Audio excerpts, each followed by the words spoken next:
Kæru frambjóðendur, kæru fundarstjórar, velkomin í Háskóla Íslands í Auðarsal í Veröldhúsi Vigdísar. Ég heiti Pía Hansson og er forstöðumaður Alþjóðamálastofnunar Háskóla Íslands. Nú þegar líður að kosningum þótti okkur brýnt að kalla til samtals fulltrúa þeirra flokka sem bjóða fram í öllum kjördæmum til að tala alþjóðamál. Við fengum til liðs við okkur Varðberg, Samtökum vestræna samvinnu og alþjóðamál, Stofnun stjórnsýslufræða og stjórnmála við Háskóla Íslands og Félag stjórnmálafræðinga. Þeim þakka ég öllum kærlega fyrir samstarfið. Það ekkert leyndarmál að alþjóðamálin fá oft litla athygli í kosningabaráttunni. En þau eru engu að síður alveg gríðarlega mikilvæg. Við erum að lifa mikla óvissu tíma, stríð geisa víða, mannréttindi standa höllum fæti. Á sama tíma og stærstu áskoranir samtímans í loftslagsmálum verða sannarlega ekki leyst, nema í öflugri alþjóðlegri samvinnu. Án þess að ég ætla að hafa frekari orð þetta, en það ég svo sannarlega ekki í framboði, þá vil ég þó nefna að sjaldan eða aldrei hefur eins mikil þörf á að styrkja okkur á sviði rannsókna og fræðslu, af því að við þurfum að skilja heiminn betur og greina þær ógnir sem við okkur blasa. Sem forstöðumaður rannsóknarstofnunar á þessu sviði, þá ég hér með að beina þessu að ykkur, frambjóðendur góðir, að þetta eitthvað sem við þurfum að bæta okkur í. En áður en að fundarstjórarnir okkar Rakel og Bogi taka við, ætla ég að biðja Davíð Stefánsson, formann Varðbergs, að segja nokkur orð.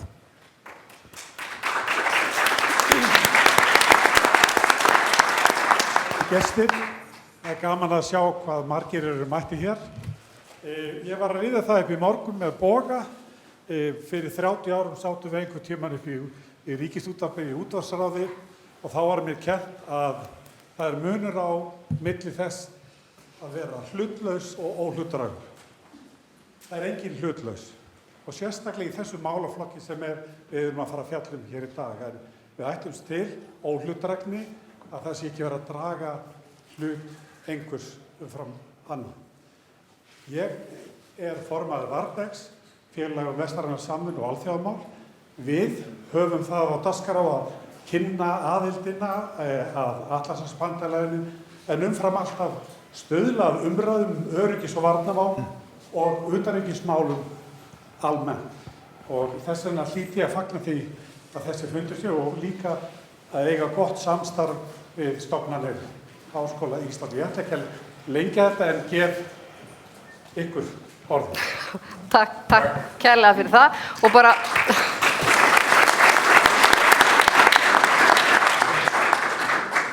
velkominu öll og það sannarlega fagnaðarefni að Kastljósinu sé beint að þessum málaflokki því hann hefur verið fyrirferðarlítill allavega enn sem komið í aðdraganda kosningana. Ég ætla nú ekki að endurtaka neitt af því sem að þau sögðu og fara bara beint í svona praktískar reglur. Áður en við kynnum fulltrúaflokkana, allir 10 flokkar sem bjóða fram í öllum kjördæmum voru boðaðir hingað. En þá kannski rétt að taka það fram að við þurfum að nýta tímann vel, við höfum einhverja 90 mínútur og allir þurfa að komast að og við viljum gæta jafnræðis, þannig að það verður stundum nauðsynlegt að grípa fram í, en við gerum það náttúrulega auðvitað á kurteisi og í sátt og samlyndi við alla. Bogi? Já, takk. Við skulum bara vinda okkur í þetta. Það kannski rétt að geta þess að þetta Rakel Þorbergsdóttir, fyrirverandi yfirmaður í Ríkisútvarpinu sem fréttastjóri. Ég heiti Þór Jákull, fyrirverandi yfirmaður líka. En hann miklu lengur að segja það. Og það mjög misjafnt hvað fer mikið fyrir utanríkismálum. Við ætlum að kynna þetta til leiks. Ég heiti Þór. Já, nei. Í stafrófsröð, við ætlum að kynna ég tek reyndar eftir því ásækjaðan við höldum áfram, ég tek eftir því að það vantar einn fulltrúa og Sigríður Andersen frá miðflokki. Við laumum henni bara inn þegar hún kemur en ætlum að halda bara dagskrá og byrja og þú ætlar að byrja í stafrófsröð. Já, það sem sagt Arnar Þór Jónsson sem oddviti Lýðræðisflokksins í Suðvesturkjördæmi, Eyjólfur Ármannsson oddviti Flokks fólksins í Norðvesturkjördæmi, Gísli Rafn Ólafsson sem í öðru sæti Pírata í Suðvesturkjördæmi, Gunnar Smári Egilsson, oddviti sósíalista í Reykjavík Norður, Anna Katrín Friðriksson, oddviti Viðreisnar í Reykjavík Norður, Jóhann Friðrik Friðriksson sem skipa þriðja sæti Framsóknarflokksins í Suðvesturkjördæmi og hann raunar formaður utanríkismálanefndar. Rósa Björk Brynjólfsdóttir í öðru sæti lista Vinstri grænna í Reykjavíkurkjördæmi Norður. Sigríður á Andersen sem rétt ókominn, hef ég heyrt, oddviti Miðflokksins í Reykjavík Norður og Þórdís Kolbrún Reykjörn Gylfadóttir, utanríkisráðherra, skipar annað sæti Sjálfstæðisflokksins í Suðvesturkjördæmi. Og Þórunn Sveinbjörnsdóttir í þriðja sæti Samfylkingarinnar í Norðausturkjördæmi. Suðvestur. Já, logi. Og þið sem hafa haldið að það hefði skipt eftir kynjum, þá er það rétt að ítekja það sem að Rakel sagði, þetta er skipt eftir stafrófsröðum. Það bara einfaldlega raðast svona skringilega veginn. Já, og þá ætlum við bara að vinda okkur í fyrstu spurninguna. Það er mjög misjafnt eftir flokkum hvort eða hversu mikið efni er að finna utanríkismál í stefnuskrám ykkar. Hver er kjarninn ef þið náið að kjarna stefnu ykkar til dæmis í öryggis- og varnarmálum? Ef við byrjum á þér, Arnar. Rakel, við ekki bara fyrstu spurninguna. Eftir þessa áminningu, Arnar Þórð, við ætlum að krefja þig að svona kjarna stefnu flokksins í utanríkismálum, sérstaklega öryggis- og varnarmálum. Öryggis- og varnarmálum? Já. Já. Það eru auðvitað grunnstefna lýðræðisflokksins að við eigum gott samstarf við aðildarþjóðir NATO. Við lítum á NATO sem fyrst og fremst varnarbandalag og við teljum að það hafi verið hornsteinn í utanríkisstefnu Íslands að Íslendingar færu aldrei með vopnavaldi gegn öðrum þjóðum og við teljum að frá því hafi verið vikið alvarlega á seinni árum. Við áteljum þá staðreynd að allir stjórnmálaflokkar á Íslandi tóku þátt í því að samþykkja vopnakaup og fara þannig með vopnavaldi gegn annar þjóð. Það teljum við hafi verið stílbrot og alvarlegt mál sem hefði þurft að bera undir þjóðina. Það var ekki gert. Allir stjórnmálaflokkar á Alþingi hafa brugðist að þessu leyti. Við Íslendingar þekkjum vel ófrið. Við kynntumst ófriði hér á Sturlungaöld en leið kenndi Sturlungaöldin okkur það að rödd friðar á alltaf rétt á sér og við sem að höfum lesið sögu Sturlungaaldarinnar þekkjum það að slíkar raddir voru nauðsynlegar og afstýrðu miklum hörmungum og blóðsúthellingum. Íslendingar sem herlaus smáþjóð eiga að vera þessi rödd, þeir eiga að vera þessi rödd á alþjóðavettvangi og ég tel að við getum í krafti sögunar og í krafti smæðar okkar verið fulltrúi friðar. Við eigum að bjóða fram Höfða að nýju til friðarviðræðna í þeim blóðugu átökum sem geisa í heiminum, í átökunum fyrir botni Miðjarðarhafs og við getum líka gert það í þeim átökum sem geisa hafa í Úkraínu því miður og ég tel að við eigum að nota þessa sögu okkur og öðrum borgurum heimsins til framdráttar til að bera klæði á vopnin. Takk fyrir. Takk fyrir það. Eyjólfur, gjörðu svo vel. Já, við erum vestræn lýðræðisþjóð og við eigum að taka þátt í samstarfi vestræna lýðræðisþjóða og þar með varðandi aðild okkar að Atlantshafsbandalaginu, halda þeirri aðild áfram að sjálfsögðu og svo er náttúrulega varnarsamningur við Bandaríkin eða hornsteinum Íslands í öryggis- og varnarmálum og svo er það EES-samningurinn. Það er engin krafa hjá okkur að forgangsmál okkur að ganga úr því samstarfi. En það er sem mjög mikilvægt að við séum að gætum hagsmuni okkar innan samningsins, séum ekki innlega lög sem eiga ekki heima hérna, eins og til dæmis lög raforkuviðskipti við landamæri. Á hverju eigum ekki að gera það? Ja, það er engin raforkuviðskipti við landamæri. Við erum ekki að innlega lög skipaskurði eða þá eða járnbrautir en eitt slíkt. Þannig að við erum að gæta hagsmuni okkar hvað það varðar sem eiga hérna í Norður-Atlantshafi og við erum að sjálfsögðu að halda áfram virku samstarfi í Evrópuráðinu og við erum komin núna í mannréttindaráð Sameinuðu þjóðanna sem er bara alveg frábært og vera þar, gæta hagsmuni okkar og talandi söguna að þá er nú íslenska lagaþrætur, gamalt, það er ekki að lesa Njálu það, þannig að við getum haldið því áfram þar og við höfum verið að, eins og segja á ensku, kýlt langt yfir okkar stærð þar þegar við vorum það síðast og við höfum að halda því áfram. Varðandi til dæmis það sem er í gangi núna, þá er nú að segja Eitt ánægjulegasta sem að ég tók þátt í núna á þinginu, það var þegar við samþykktum þingsályktun varðandi afstöðu Íslands til ástandsins fyrir botni Miðjarðarhafs. Það var Alþingi algjörlega sammála og ég tel að sé samhljómur inn á þingi í þessu kjörtímabili sem að ljúka núna, varðandi ekki utanríkismál. Og það mun halda áfram til ég. Og þess vegna þetta svona breið samstæð. Við vorum með forsætisráðherra frá Vinstri Grænu sem að aðildin vildi ganga út úr NATO, en ég gat ekki annað séð en henni hefði liðið bara mjög vel á fundum með Atlantshafsbandalaginu. Takk fyrir þetta. Tíminn er búinn, ég get alveg haldið áfram. Nei, takk fyrir. Gísli, Já, takk hvað segja Píratar þetta? Við teljum að Íslands samfélag eigi frelsi sitt og frið undir því að alþjóðalög séu virt. Og við viljum að Ísland sé öflug rödd á alþjóðavettvangi þegar kemur að frið, mannúð, mannréttindum og alþjóðalögum. Og í þessu felst að við Píratar viljum að Ísland sé að beita sér fyrir friði í þeim átökum sem eiga sér stað. Og að við séum að taka virkan þátt í því að tryggja það að þjóðarmorð, eins og það sem við erum að sjá gerast núna í Palestínu, fái ekki að vera.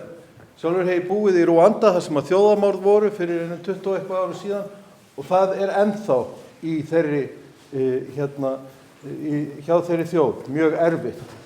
Og þetta þurfum við að beita okkur fyrir. En við þurfum líka að horfa til þess hvernig við getum bætt ástand í þróunarlöndum, til dæmis með því að stórauka útgjöld til þróunarmála. Þetta er nokkuð sem við gleymum oft. Við erum ofta að taka á móti vandamálinu af því við erum ekki að tækla það þar sem að hlutirnir eru að gerast. Við þurfum að bæta líf fólks. Gísli, ég tók eftir því að þú nefndir ekki afstöðu ykkar til NATO. Hinni tveir eru Píratar. Við erum svona svolítið dreifð í þeirri aðild, eins og við erum byggðuð mjög lýðræðislega. Ég held að það sé svipað með önnur svona sambönd eins og ESB og annað. Við viljum bara... Þannig að það hefur ekki verið tekin sérstök afstaða innan flokksins. Við teljum að það sé fólkið sem er að taka hana. Einmitt, takk fyrir. Gunnar Smári, sósíalistar. Utanríkisstefna sósíalista byggir á þeirri staðreynd að við erum fámenn þjóð í stóru landi og erum herlaus og getum ekki varið okkur. Það felur í sér að við getum ekki farið með hernaði gagnvart neinni þjóð og eigum ekki að kaupa vopn og senda á vígvöllinn. Það hæfir bara ekki þeim sem ekki getur varið sig. Fyrir utan það að þá er það bara eðlileg friðarstefna sem að við ættum að halda í gildi og tala fyrir alls staðar í heiminum. Við eigum að styðja sjálfstæðisbaráttu þjóða. Við erum fordæmi fyrir það að vera fámenn þjóð sem heldur uppi það að vera sjálfstæð og við erum að fyrirmynd annarra þjóða sem er að berjast fyrir því og benda þeim á að þetta sé möguleg leið. Ég nefni til dæmis eins og með Færeyinga og Grænlendinga og Skota og fleiri, en ekki síður Palestínumenn sem hafa verið hér á dagskrá. Þar eigum við að vera með einarðan stuðning og það er mjög í takt við vilja mikils meirihluta þjóðarinnar, þar sem yfirgnæfandi meirihluti íslensku þjóðarinnar styður frelsis Palestínu. Og það eiga stjórnvöld að gera, stjórnvöld eiga að hegða sér í takt við vilja almennings en ekki fara gegn honum, eins og er gert núna í því þjóðarmorði sem á sér stað á Gaza, þar sem íslensk stjórnvöld ber skylda samkvæmt alþjóðalögum að ef það er grunur að sé þjóðarmorð þá ber okkur að gera allt sem í okkar valdi stendur til að stöðva það. Það höfum við ekki gert og það er mikil skömm að því. Takk fyrir þetta. Þetta er NATO.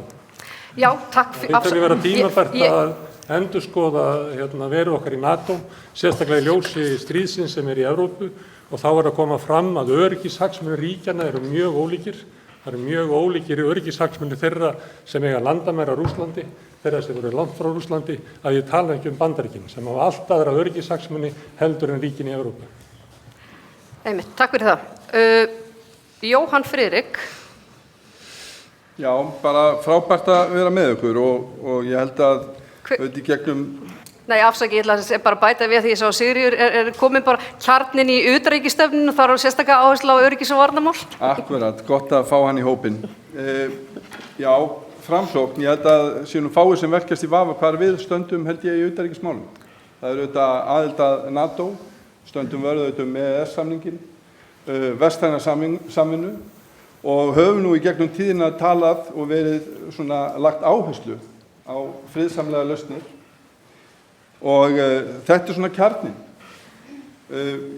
Ég er aftur á móti líka á þeirri skoðun að við séum á ákveðnum tímamótum hvað varðar öryggis- og varnarmál. Og ég heyrði það til að mynda og verða að nefna í forsetakosningunum að mér fannst svona verið einhver vafi á því hvar Ísland ætti að standa sem að hingað til hafði í mínum huga ekki verið sérstaklega mikil spurning.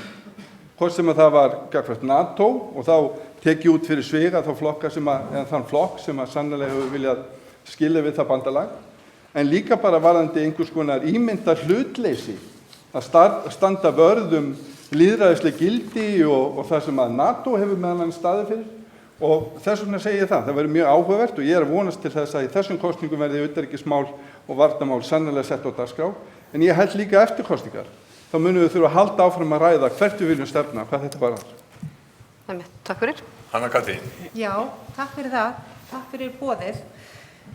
Stefna okkar kveður á að við eigum að vera við Íslendingar virkir og ábyrgir þáttakendur í samstarfi þjóða og við teljum öryggi Íslands best tryggt innan vébanda NATO með nánu sambandi við öryggisstofnanir Evrópusambandsins til að annast öryggi, landamæra eftirlit og varnir gegn hryðjuverkum og öðrum fjölþátta ógnum og síðan það auðvitað varnarsamningur Íslands og Bandaríkjanna. Breyttar aðstæður nú kalla á nánara og virkari samvinnu við Evrópusambandið og önnur aðildarríki NATO þegar kemur að utanríkismálum, sérstaklega öryggis- og varnarmálum. En við eigum líka auðvitað að halda áfram að standa vörður sjálfsákvörðunarrétt þjóða, lýðræði og mannréttindi í heiminum hvað sem því við komi. Við í nánu samstarfi við þessar samstarfsþjóðir okkar og nánustu bandamenn. Mér langar til að segja því ég hef tíma. Ég kom nefnilega heim í gærkvöld eftir langan dag og fór að rifja upp. Hér var Norðurlandaráðsþing haldið undir formennsku Bryndísar Haraldsdóttir þingmann Sjálfstæðisflokksins sem situr hér í salnum undir heitinu Friður og öryggi á Norðurlöndum og ég var að rifja upp þær breytingar sem við náðum í gegn varðandi uppfærslu á Helsinki-samningnum sem stjórnarskrá Norðurlandasamstarfsins. Það sem við ætlum að taka inn núna á vettvangi norræns samstarfs, öryggis og varnarmál sem og viðbúnað og samfélagsöryggi og alla þessa þætti sem ég tek plaggið upp og er að rifja upp það helsta sem stóð undir fyrirskrift okkar ráðstefnu, friður og öryggi á norðurslóðum. Þá kveiki á sjónvarpinu og á RÚV er að byrja þátturinn Stríð á norðurslóðum sem vissulega fyrir mannsaldri síðan en það var þegar Sovétríkin réðust inn í Finnland og vetrarstríðið var í upphafi seinni heimsstyrjaldar. Það er ekki lengra síðan. Þetta hefur ekki breyst til batnaðar. Við þurfum að efla samband okkar norrænu vini. Takk fyrir þetta. Þú varst að detti í rauðaspjaldið. Já, ég tek það ekki. Ég kann þetta sko. Við erum með tímavörn. Rósa Björk, Vinstri grænir, hvernig myndirðu kjarna ykkar stefnu í þessum málaflokki? Já, takk fyrir boðið. Gaman að vera með ykkur. Vinstri hreyfingin grænt framboð hafnar hernaði og friðarhyggjan er í raun og veru grunnstefið í stefnu hreyfingarinnar í alþjóðamálum. Áherslan í stefnu í alþjóðamálum hjá VG er á mannréttindi og loftslagsmálum sem eru eina stóru verkefnum okkar á alþjóðavísu og ógna sannarlega og öryggi okkar á alþjóðavettvangi. Í stefnu VG er líka skýr stuðningur við alþjóðastofnanir, hvort sem það eru Sameinuðu þjóðirnar eða stofnanir innan þeirra, en sömuleiðis líka við Evrópuráðið og þær stofnanir sem við eigum aðild að. Við stöndum líka með stefnu Íslands í málefnum norðurslóða og við stöndum líka með stefnu Íslands í þjóðaröryggismálum, þjóðaröryggisstefnunni, enda hefur Katrín Jakobsdóttir verið forsætisráðherra og breytingar gerðar á þjóðaröryggisstefnunni undir hennar forystu. Þannig að þetta er svona kjarnar, að þið fyrir að biðja okkur að kjarna þess stefnu flokkana, þá kannski fáum við annað tækifæri hér á eftir til þess að ræða ítarlega. Já, við ætlum að fara í einstök mál betur síðar. Sigríður, velkomin. Já, takk fyrir. Öryggis- og varnarmáli, við skildum það rétt sérstaklega. Já, stefna, hver er stefna Miðflokksins? Já, Miðflokkurinn hefur sjálfur sér skýra stefnu sem svo sem er í samræmi við marga sem hér hafa talað, ekki alla, og lítur auðvitað einkum og sér í lagi aðildin að NATO sem auðvitað Miðflokkurinn styður og telur mikilvægt að rækta það samband og hefur reyndar ályktað það að það sé reglulega teknar upp viðræður við NATO og aðrar vestrænar þjóðir, sérstaklega varnir Íslands, þannig að við náum að ekki einungis að taka þátt í þessu samstarfi, heldur að við séum með frumkvæði að sérstökum viðræðum að þessu leyti og Miðflokkurinn hefur nú lagt áherslu á það að fullveldi sé nú þetta forsenda hagsældar þjóðar og höfum líka lagt áherslu á það að Ísland verði leiðandi hérna á norðurslóðum þegar að kemur að hagsmunagæslu fyrir það svæði. Það er stuttu máli. Takk fyrir þetta. Þórdís Kolbrún. Takk. Fyrst bara til að kjarna þá Sjálfstæðisflokkurinn mjög skýrt talsmaður þess að við séum aðilar að Atlantshafsbandalaginu og höfum verið það frá því að við erum stofnaðilar þar. Tvíhliða varnarsamningur við Bandaríkin þetta órjúfanlegur hluti af því að við gátum orðið stofnaðilar að Atlantshafsbandalaginu og það skiptir okkur máli það samstarf.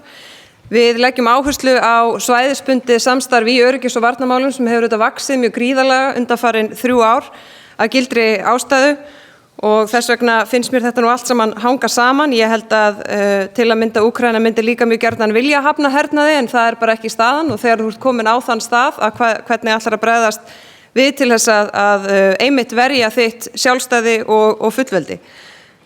Ég held að við þurfum nú alveg að vera bara heiðarlega með það að við séum nú samfélag sem að þekkjum ófrið ekkit sérstaklega vel í svona samtíma sögu og þar af leiðandi finnst mér skipta máli að Ísland sé verðugur bandamaður og stundum spurt hvað áttu við með því þegar þú segir að Ísland eigi að vera verðugur bandamaður í öryggis- og varnarmálum, af því það spurningin, að þá það staðreynd að Ísland leggur miklu minna til sameiginlegra varna bandalagsríkja heldur en önnur og ef til raunverulegra krísu kemur, sem því miður vísbendingar eru almennt að segja okkur, frekar heldur en hitt, að þá þarf að taka erfiðar ákvarðanir sem að krefjast hernaðarlegrar íhlutunar og jafnvel fórna mannskap. Þannig að við erum varin af annarra manna herjum, annarra landa og þá Íslandi þeirri stöðu að ríkisstjórnir bandalagsþjóða þurfa að réttlæta það fyrir sínum þjóðum að fólki og búnaði sé fórna í þágu Íslendinga án þess að Íslendingar leggi fram sambærilega fórnir fyrir aðra. Og ef á það reynir að þá það erfið staða og það nú ekki nema 100 ár síðan að fjórðungur þeirra ríkja sem telja sjálfstæði í dag voru það og þess vegna það heldur ekki sjálfgefið að vera fullvalda og sjálfstæð, þess vegna viljum við vera verðugur bandamaður, þess vegna erum við í NATO, þess vegna erum við með tvíhliða varnarsamning við Bandaríkin og þess vegna leggjum við áherslu á það að vera verðugur bandamaður og þar á meðal að taka þátt í þeirri varnarbaráttu Úkraínumanna þar sem að þeir leggja fyrst og síðast áherslu á það að geta varið sína borgara á krítísku innviði sem þú gerir með vopni þegar annar ræðst að skriðdrekum. Já, þú hraðaði mjög að enda var rauða spjaldi komið og takk fyrir að virða það. Þórunn, þú ert síðust en ekki kannski síst. Við höldum áfram með þetta og við tökum einstöku atriði. Já, takk. Samfylkingin hluti af alþjóðahreyfingu jafnaðarmanna og við styðjum að sjálfsögðu sjálfsákvörðunarrétt þjóða allstaðar. Við styðjum mannréttindi.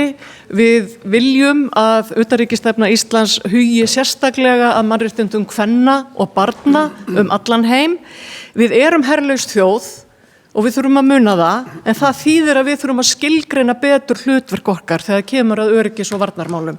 Við erum í NATO, við styðjum varnarsamninginn, en hvað ætlum við að gera? Hvers konar friðflytjendur ætlar Ísland að verða og vera? Ekki bara núna vegna ástandsins í stríðunni í Úkraínu og þessum hryllingi sem gengur á í Palestínu, þar sem bókstaflega verið að þurrka heila þjóð af yfirborði jarðar, heldur verðum við sem stjórnmálafólk og sem þjóð að móta okkur hlutverk sem við getum sinnt innan þess ramma sem við höfum og þá þurfum við að fjárfesta í fólki sem getur verið friðflytjendur, sem getur starfað innan alþjóðastofnana, sem getur farið fyrir hönd Íslands inn í viðræður og annað og þar sem að við getum þrátt fyrir smæðina notað okkar mannauð, okkar menntun, okkar þekkingu og það traust sem að Ísland nýtur á alþjóðavettvangi til þess að stuðla að friði. Og þetta eigum við að gera. Mér finnst þetta að vera eiginlega mikilvægasta verkefni okkar á sviði utanríkismála. Við verðum auðvitað líka og við megum ekki vera bláeygð gagnvart þeim ógnum sem steðja að okkur. Það eru fyrst og fremst hernaðaruppbygging, feðraveldi og fasismi. Og við þurfum að berjast gegn útbreiðslu alls þrenns, ekki bara hér innanlands, heldur allan heim. Takk fyrir Þórunn, það akkurat nákvæmlega það sem við ætlum að fara í næst, það sem þú varst að minna þetta á síðast. Hverjar eru helstu ógnir sem að steðja að Íslandi akkurat núna? Og það mjög misjafnt hvernig þetta skilgreint fyrir þetta aldarfjórðungi síðar. Þá voru slíkar ógnanir skilgreindar eiginlega mest sem hernaðarógnir. Nú sjáum við margfalt fleiri hluti sem að ógna þannig að við ætlum að fá fram afstöðu ykkar til þess hvaða sem að ógnar helst öryggi Íslands og Íslendinga á þessu augnabliki. Ég held að við breytum aðeins til og byrjum með miðjunni ef einhver er sama. Gunnar Smári, værið þú til í að ríða á vaðið með það hvað það er sem ógnar öryggi Íslendinga helst? Já. Ég held að það sem ógnar okkur mest núna stríðið í Úkraínu og svo hervæðing og hernaðarhyggja sem hefur breiðst yfir okkar heimshluta. Það sem ríki Evrópu í staðinn fyrir að leita að friði og einhverjum diplomatískum lausnum að þá erum við komið með herforingja í allar stöður. Okkar utanríkisráðherra talar alltaf eins og herforingi og það gerir forsætisráðherrann okkar. Það enginn að leita að einhverju diplomatísku lausn þó allir viti að það eiginlega eina leiðin til þess að þessu stríði linni. Þetta hafa sósíalistar og fleiri bent á í 2 ár eða 2,5 ár að það sem okkur var sagt í upphafi að það yrði fullnaða sigur á vígvellinum, að Rússland yrði brotið niður efnahagslega og hernaðarlega og það verið sigur, bara rétt hérna handan, hefur reynst vera rangt. Og við höfum ekki að elta það fólk sem hefur haft rangt fyrir sér í 2,5 ár. Afleiðingin hefur verið svo að það hefur verið gríðarleg hernaðaruppbygging í Evrópu, þar sem að hvert ríkið á fætur öðru að flytja fé úr grunnkerfum samfélagsins yfir í hernað. Nú krafan hérna 2% en hún orðin 3% og 4% í mörgum löndum. Þessi krafa mun koma hingað. Á íslenska mælikvarða þetta krafa að 90 milljarðar verið teknir úr grunnkerfunum í samfélaginu okkar og fluttir yfir í hernað til þess að eiga í stríði sem í grunninn stórveldastríð og hefum á vel enda með friðsælum hætti. En það virðist vera að þeir sem hafa lagt af stað í þennan leiðangur geti ekki séð af sér, heldur halda þeir áfram, jafnvel þótt að við horfum fram á það núna að Úkraínumenn séu að horfa á tap á vígvellinu. Samt viljum við halda áfram, samt viljum við auka hernaðarútgjöld og krafan komin hingað. Bjarni Benediktsson fór til Úkraínu og skrifaði undir samning sem að mér sýnist vera 25,5 milljarðar sem teknir og varið í hernaðarútgjöld í Úkraínu. Síðan tilkynir hann núna með Norðurlandaráði að hann held að tvöfaldi þetta. Norðurlandaráð tilkynir það að þau séu sammála því, Norðurlandaþjóðirnar, að Úkraína gangi inn í NATO og þar með sé NATO komið í stríð við Rússland. Þetta mesta öryggisógnin sem steðjar að Íslandi. Þetta mesta öryggisógnin sem steðjar að Íslandi. Þú minnist ekki á, ég gerir ráð fyrir einhverjir vilji minnast á einhver fleiri atriði heldur en þetta. Jóhann. Já, ég get auðvitað tekið undir stríði í Úkraínu auðvitað skelfilegt og ógn við okkur. En þar fer Rússland fram með árásarstríð gegn frjálsri og fullvalda þjóð. Auðvitað stöndum við með slíkum aðilum sem að berjast fyrir sínu eigin frelsi. Við eigum allt undir kerfi sem að byggir á því að menn sé að virða þær leikreglur sem að við höfum komið okkur saman Þannig að það margt sem að steðjar í veröldinni í dag. Þá erum við til að mynda að glíma við svokallaðar fjölþáttaógnir og ég meina þær eru mjög fjölbreyttar. Ég hef verulegar áhyggjur af því að það sé markvisst verið að reyna að grafa undan okkar grundvallar gildum eins og til að mynda varðandi lýðræði. Það erum við að sjá í löndunum í kringum okkur. Við megum ekki sofna á verðinum hvað það varðar. Það ekkert allir sem að hafa slík gildi og finnst kannski bara alveg tilvalið að við missum sjónar af þeim. Annað sem ég skipti mjög miklu máli auðvitað svo loftslagsvá sem að blasir við okkur, við þurfum að bregðast við henni og eitthvað sem að tengist nú kannski bara mörgum heimilum landsins. Við erum að glíma hérna við aukna netógn sem að tengist bæði okkar innviðum og bara samfélagslegum grunngildum okkar frjáls samskipti og svo maður lengi telja og við þurfum að efla þessar varnir. Þarna held ég að við getum komið mjög sterk inn eins og til að mynda varðandi netvarnirnar. Við eigum að skoða það hvort að það geti verið og ég hef talað fyrir því á Alþingi, hvort að það geti verið til að mynda svona þessi friðsæli partur af okkar anga að leggja til okkar samstarfsþjóða varðandi og ég held að við ættum að skoða það alvarlega. Takk fyrir Gísli. Já, ég held að svo ógn sem við vanmetum hvað mest loftslagsógnin og það að hér mun loftslagið breytast. Við veitum ekki hvort það mun kólna eða hlýna hér en við erum farin að sjá þær ógnir sem steðja að vegna loftslagsbreytinga. Bara horfum til Spánar og það sem að gerast þar bara núna á síðustu vikum. Þetta nokkuð sem ég búinn að sjá í mínu starfi áður en ég byrjaði á þingi við hjálparstarfi heim, að allir þessi veðurógnir og annað búið að aukast og orðið meira og meira. Og þetta eitthvað sem að við, af því að við erum svona vön því að það svona sveiflur í veðrinu hérna alltaf, þá erum við bara vön því og erum ekkert að hugsa það. Og það sést best í því að ríkisstjórnin hefur eiginlega ekkert gert til þess að sporna við þessari ógn. Og það eitthvað sem við verðum að breyta á næsta kjörtímabili. En ég vil líka taka undir með Jóhanni Friðriki með fjölþáttaógnirnar. Það verið að ráðast að lýðræðinu allan heim. Það verið að ráðast að því með upplýsingaóreiðu, það verið að ráðast að því með netógnunum. Við erum orðin svo sjálfvirknivætt og stafrænt land að hugsum okkur ef netið ditt út hérna. Tala betur hérna. Ef að netið dettur út, ef auðkennislykklarnir okkar virka ekki, við getum ekki notað heimabankan okkar. Við erum bara orðin vön því að geta gert allt þetta á netinu og það eitthvað sem að ég veit ekki hversu marga daga við lifum án þess að geta skoðað Facebook. Já, Eyjólfur, það nú reyndar ýmsir innviðir og annað sem hægt að lama með netárásum. Það ekki bara Facebook. Hvað ógnar öryggi Íslands? Já. Ég tel að það stríð í Evrópu og ég tel að þetta stríð ógni öryggi Íslands og ég tel líka að ástand fyrir botni Miðjarðarhafsins ógni vestrænum gildum og áhrifum Vesturlanda í heiminum sem hefur það áhrif á Ísland líka þegar við erum hluta vestrænu Vesturlöndum. Varðandi þetta í Úkraínu að þá gríðarlega mikilvægt að við höfum stutt Úkraínu. Ég tel að það hafi verið mistök að við séum að setja pening í vopnakaup. Við höfum átt að gera nákvæmlega aðrar þjóðir. Eins og Bandaríkjarnir gera, þeir setja 80-90% sínum pening til innlendra framleiðenda sem eru vopnaframleiðendur og senda það til Úkraínu. Við hefum ekki átt að senda pening til að kaupa vopn, heldur átt að setja það til dæmis til fyrirtæki eins og Kerasik og Össur til að senda þeim vörur þangað. Þá höfum við getað jafnvel bætt aðeins í. En það hefur verið grundvallaratriði að gera það, þá hefur getað skala upp þessa framleiðslu sem algjörlega á heimsmælikvarða og við höfum bara tekið þátt í því starfi innan NATO þá. Varðandi með Austurlönd að þá gríðarlega mikilvægt að það komi samningar á tveggjaríkjalausn. Það eina lausnin sem allir sem hafa skoðað það verði tveggjaríkjalausn og við fáum þá frið við hinn íslamska heim sem nánast 1/4 af mannkyni. Og ég tel að það sé líklegt kannski að vonandi komið friðarsamningar á í Úkraínu sem allra fyrst. En við horfum með landsvæðin í kringum Ísland, það gríðarlega mikilvægt að heimskautasvæðið sé lágspennusvæði og það verði ekki hernaðaruppbygging. Við erum að tala fyrir því miklu kröftugri tel ég.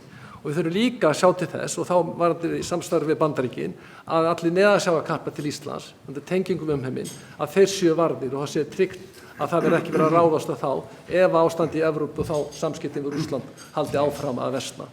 Arnór Þór. Já.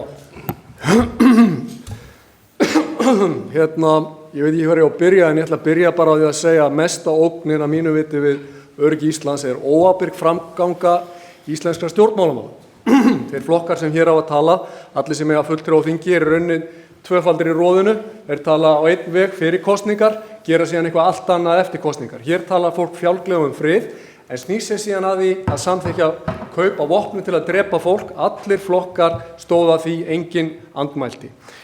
Ég vil segja, ytri ógnir auðvitað þessar að það nokkurs konar hefur svifið yfir vötnum stríðsæsingatal.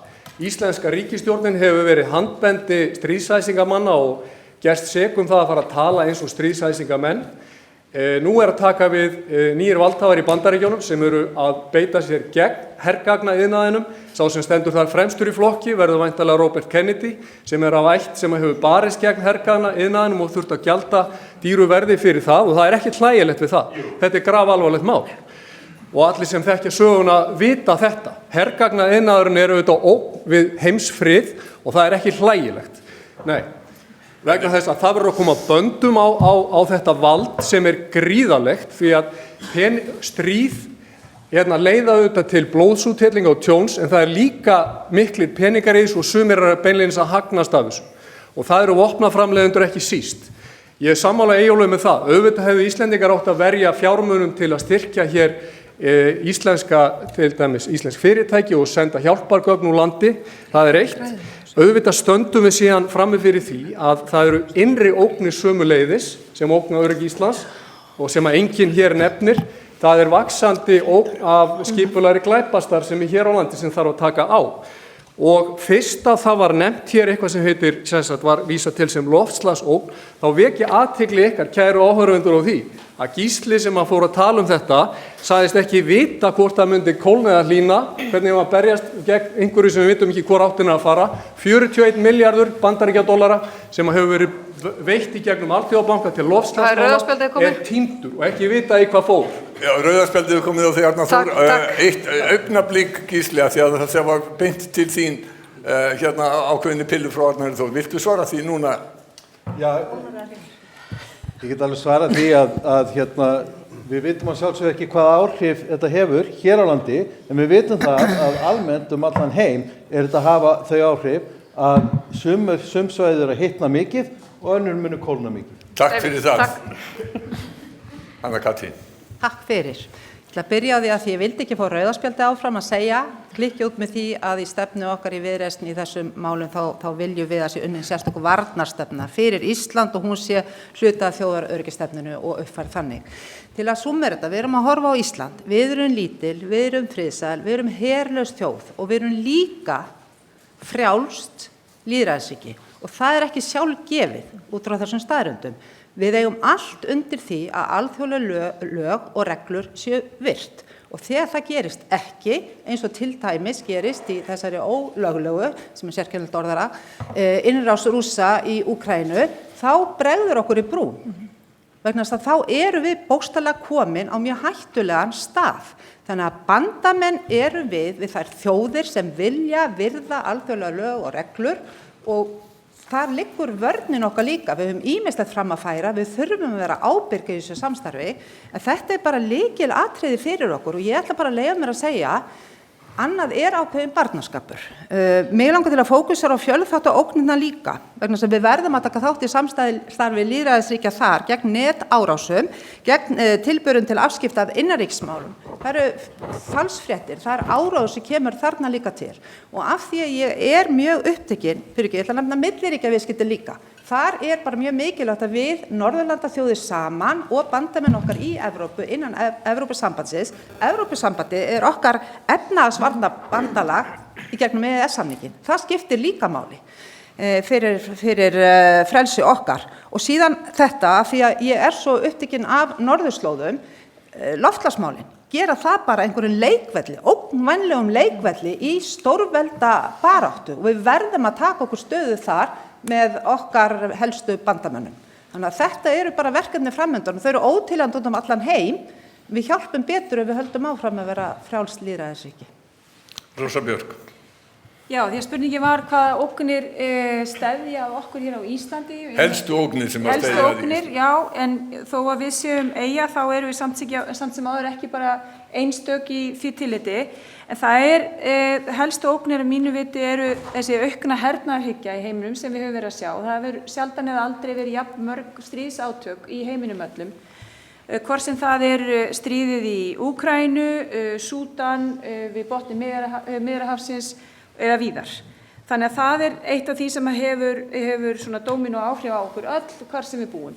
Síðan það öfgar í stjórnmálum sem ég held að sé gríðarlega mikil ógn sem að steðjar að okkur og líka fleiri ríkjum. Það er að segja uppgangur popúlisma í stjórnmálum sem að klýfur samfélög og grefur undan lýðræðislegum stofnunum og lýðræðislegum samskiptum.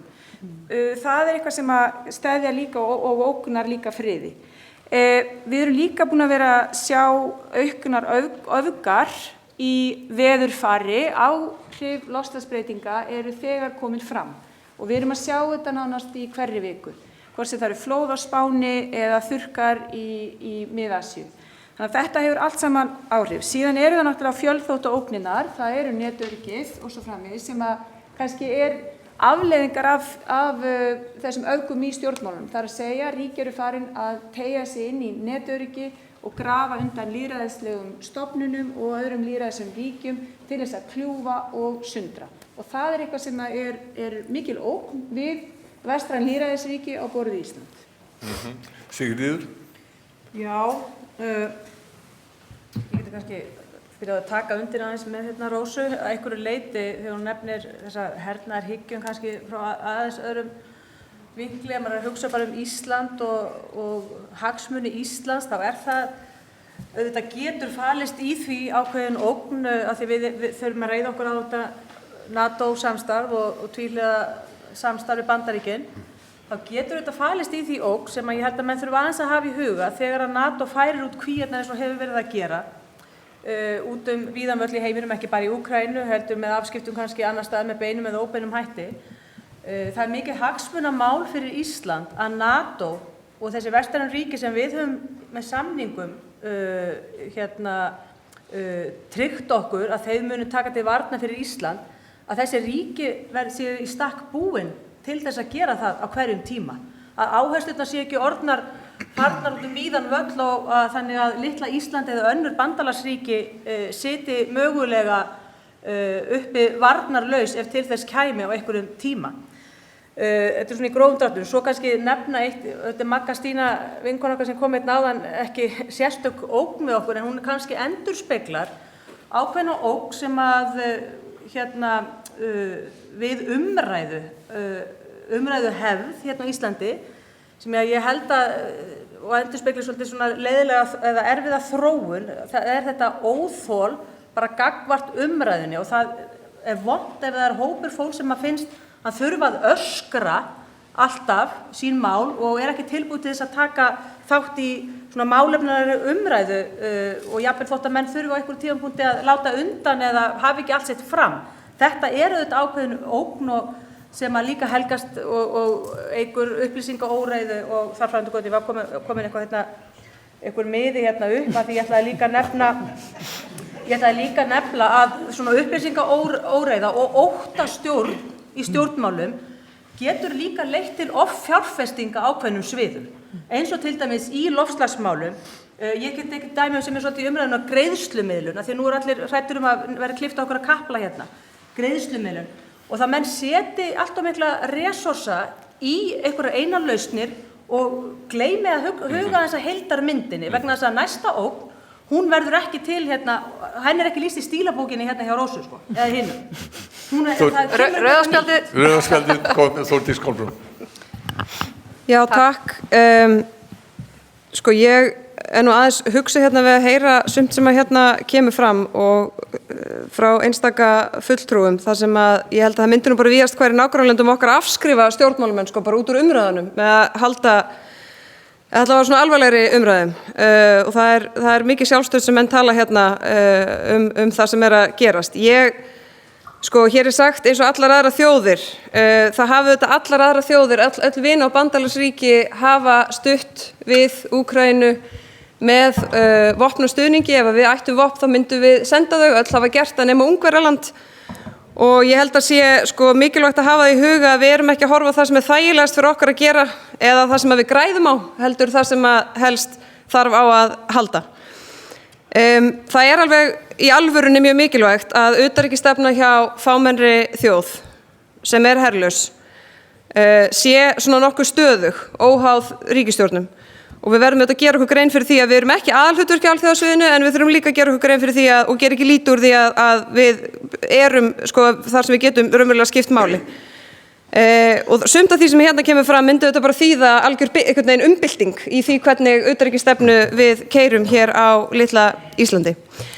Við erum með plan sem búið að samþykkja í þingsályktun í þinginu, þar sem að fjárveitingavaldi sem lýðræðislega kjörið fólk sem situr á Alþingi sem búið að samþykkja stuðning við Úkraínu. Það er ekki Bjarni Benediktsson sem fór til einhvers lands og lofaði einhverjum manni sem vill til að forseti Úkraínu einhverjum tugum milljarða króna í stuðning. Það hefur farið í sína meðferð inn á löggjafarþingi og var samþykkt þar þverpólitískt. Þannig að því sem nú bara haldið til haga og svona því við erum að ræða upplýsingaóreiðu. Það þetta engin sérstaða að hér séu menn að tala frið. Það er ekki sérstaða að stjórnmálamenn á Íslandi geti talað fyrir friði. Við erum friðelskandi þjóð eins og allt venjulegt fólk er.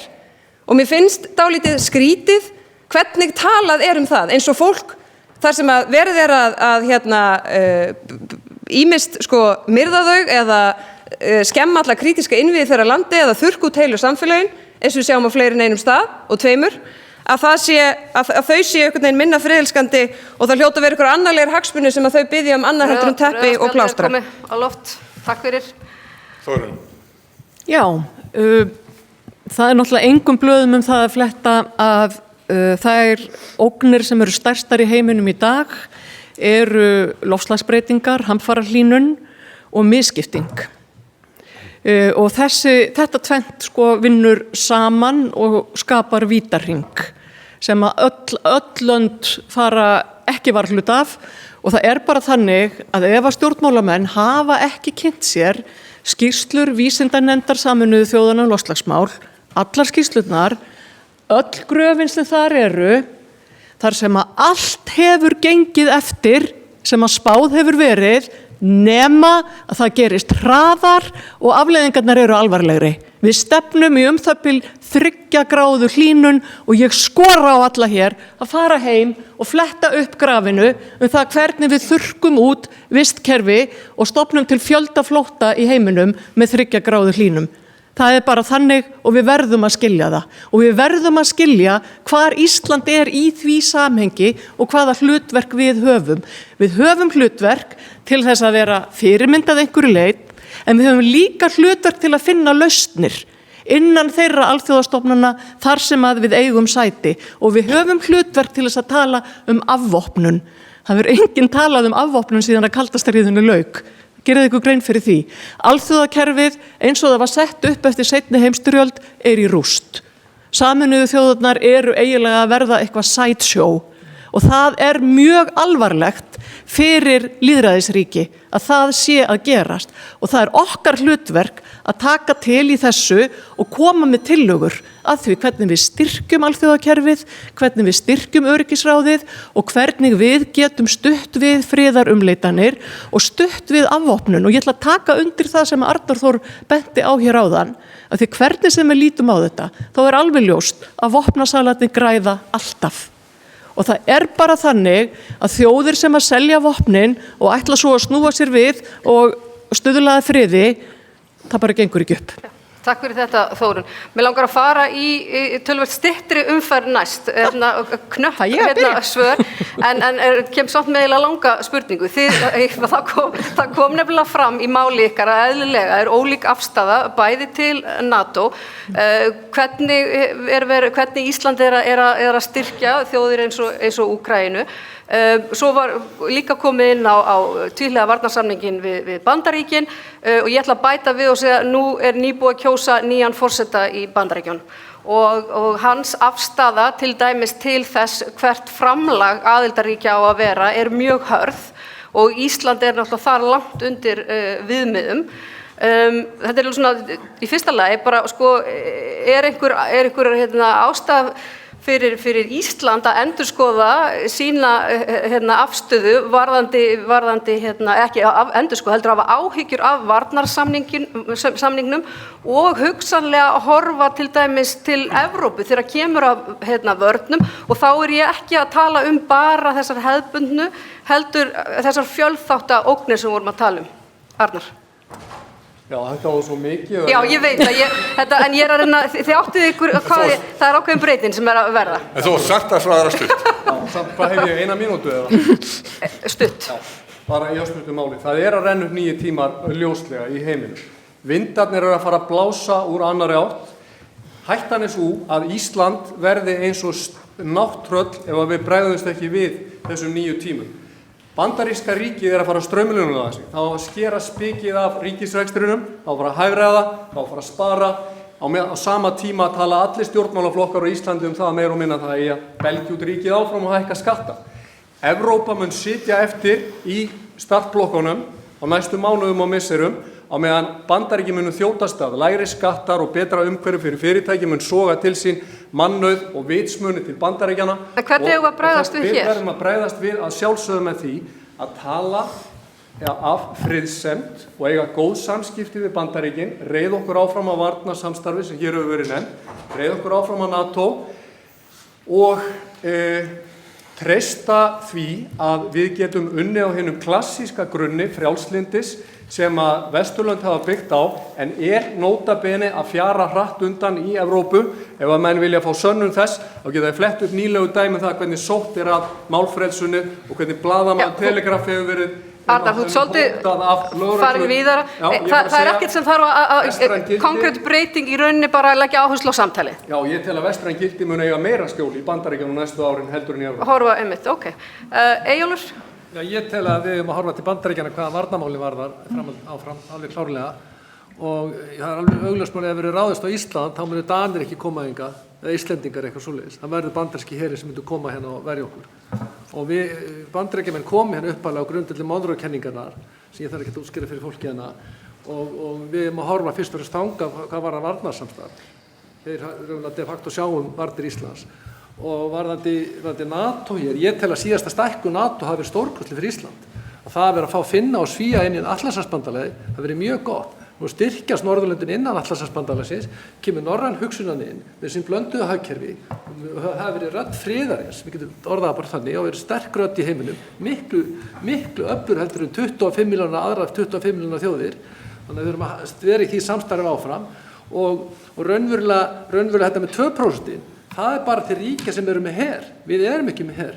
Já, það svo gríðarlegur munur. Við erum með 0,1% raunframlag eitthvað alveg. Já, við erum ekki með. Og flest ríki eru, eins og í Austur-Evrópu eru flest ríki að fara upp í 3%. Það alveg rétt. Við erum eina herlausa þjóðin í Atlantshafsbandalaginu, stofnaðilar, og það hefur verið samþykkt allan tíman. Það getur vel verið að koma krafa okkur seinna mér, ég veit ekki það. En varðandi til Eystrasaltsríkin, að sjálfsögðu, allir þessi ríki, ég var nú að þessu vegna vinnuminnar í Skandinavíu, allir íbúar þessara ríkja og líka í Rússlandi sem ég þekki aðeins til, þau þrá að verða hluta af Vesturlöndum, þráða að gjörsamlega vera hluta af þessum blönduðu hagkerfi sem hér eru og það var æðislega, það var gríðarlega mikilvægt fyrir Eystrasaltsríkin að vera hluta af NATO. Ástæðið að vera miklu verra hefði þeir ekki orðið aðilar að Atlantshafsbandalaginu. Takk fyrir þetta. Og ég tek ekki afstöðu til Úkraínu, allir vita vonandi hvernig þeir hugsa. Gísli, ert þú með stuttasvari? Mjög vel að fá sér stuttasvari. Ég fjall sjálf á tíma þetta. Ég skal reyna með stuttasvarið. Við höfum mörg okkar eftir úrslit forsetakosningana í Bandaríkjunum.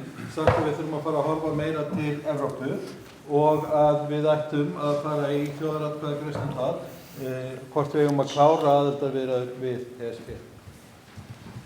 Gunnar Smári. Já, ég náði ekki alveg spurningunni. Í rauninni bara... Og ég hætti ekki ráðið í spurninguna á svörunum, en ég tók það ekki. Í ljósi breyttra aðstæðna, til dæmis í Bandaríkjunum og hugsanlega aukinar kröfu framlög Íslands eða framlag Íslands. Menn fór aðeins yfir þetta náðan, að það eru breytingar í heiminum og í innanríkismálum Bandaríkjanna sem hefur áhrif á stefnu Bandaríkjamanna í Evrópu, sem að kallar þá Íslendingar endurskoði öryggisstefnu sína. Meti hverjir eru raunverulega öryggishagsmunir þeirra. Ég held að það sé ekki öryggishagsmunir Íslands að elta Bandaríkin á alþjóðavettvangi. Það eru öryggishagsmunir skilgreindir hjá Bandaríkjunum að það sé ágætt hjá Bandaríkjunum að kljúfa á milli Rússlands og Evrópu. Ég held að það sé ekki gott ef við horfum til lengri tíma fyrir Evrópu, þá er að lykillinn að friði í Evrópu að við höfum góð samskipti við Rússland. Það eru ólíkir öryggishagsmunir ríkja innan Evrópu fyrir eftir því hvernig við liggja gagnvart Rússlandi, hver eru óttinn á mögulega innrás frá Rússlandi þar, hver eru viðskiptahagsmunir þeirra í Eystrasaltslöndunum og þar höfðu göttunum. Við verðum að skilgreina hverju okkar hagsmunir, við höfum kannski horfa til landa eins og Írlands og Austurríkis og Möltu sem er ekki í NATO en hafa það ágætt, tilheyra Vesturlöndum og engum vandræðum með það, telja það ekki vera nauðsynlegt að ganga og elta Bandaríkin í öllu því sem þau gera á alþjóðavettvangi bara í einhverjum hugmyndum að hagsmunir Bandaríkjanna séu ávallt hagsmunir okkar. Það er ekki þannig. Þú vilt horfa á því. Jóhann? Já, vestræn gildi standa þrátt fyrir allt bara ansi sterkt. Það gleymist stundum í umræðinni. NATO held ég hafi nú bara sjaldan staðið eins vel og eins sterkt og fyrir eins góð og mikilvæg grunngildi eins og við erum búin að vera að ræða hér. Við Íslendingar erum öflugur samstarfsaðili okkar vinaþjóða. Og við þurfum að halda áfram að vera það og við þurfum að efla... Vil ég fá ræðun aftur?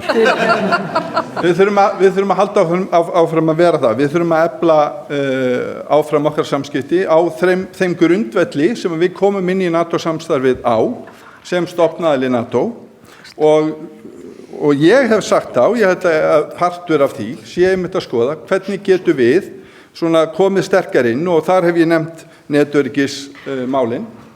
Netöryggissetur Íslands væri sannarlega eitthvað sem ég held að við ættum að taka fórust í.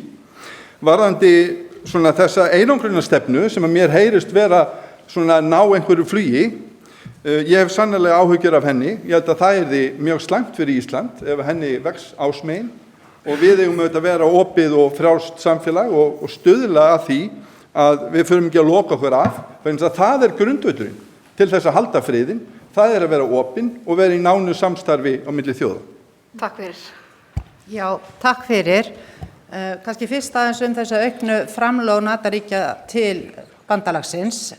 Við höfum talið okkur undanskilið þeim þó við höfum stutt pólitískt vegna þess að við erum jú herlaust ríki og lagt eitthvað annað til málana. Og það er alveg heilmikið til í því, okkar litla hagkerfi myndi ekki skila endilega miklu þannig séð, en það breytir því ekki að margar af þessum aðildarríkjum NATO sem hafa farið í það auka útgjöld til varnarmála í gegnum NATO hafa þurft að skera niður í öðrum málaflokkum.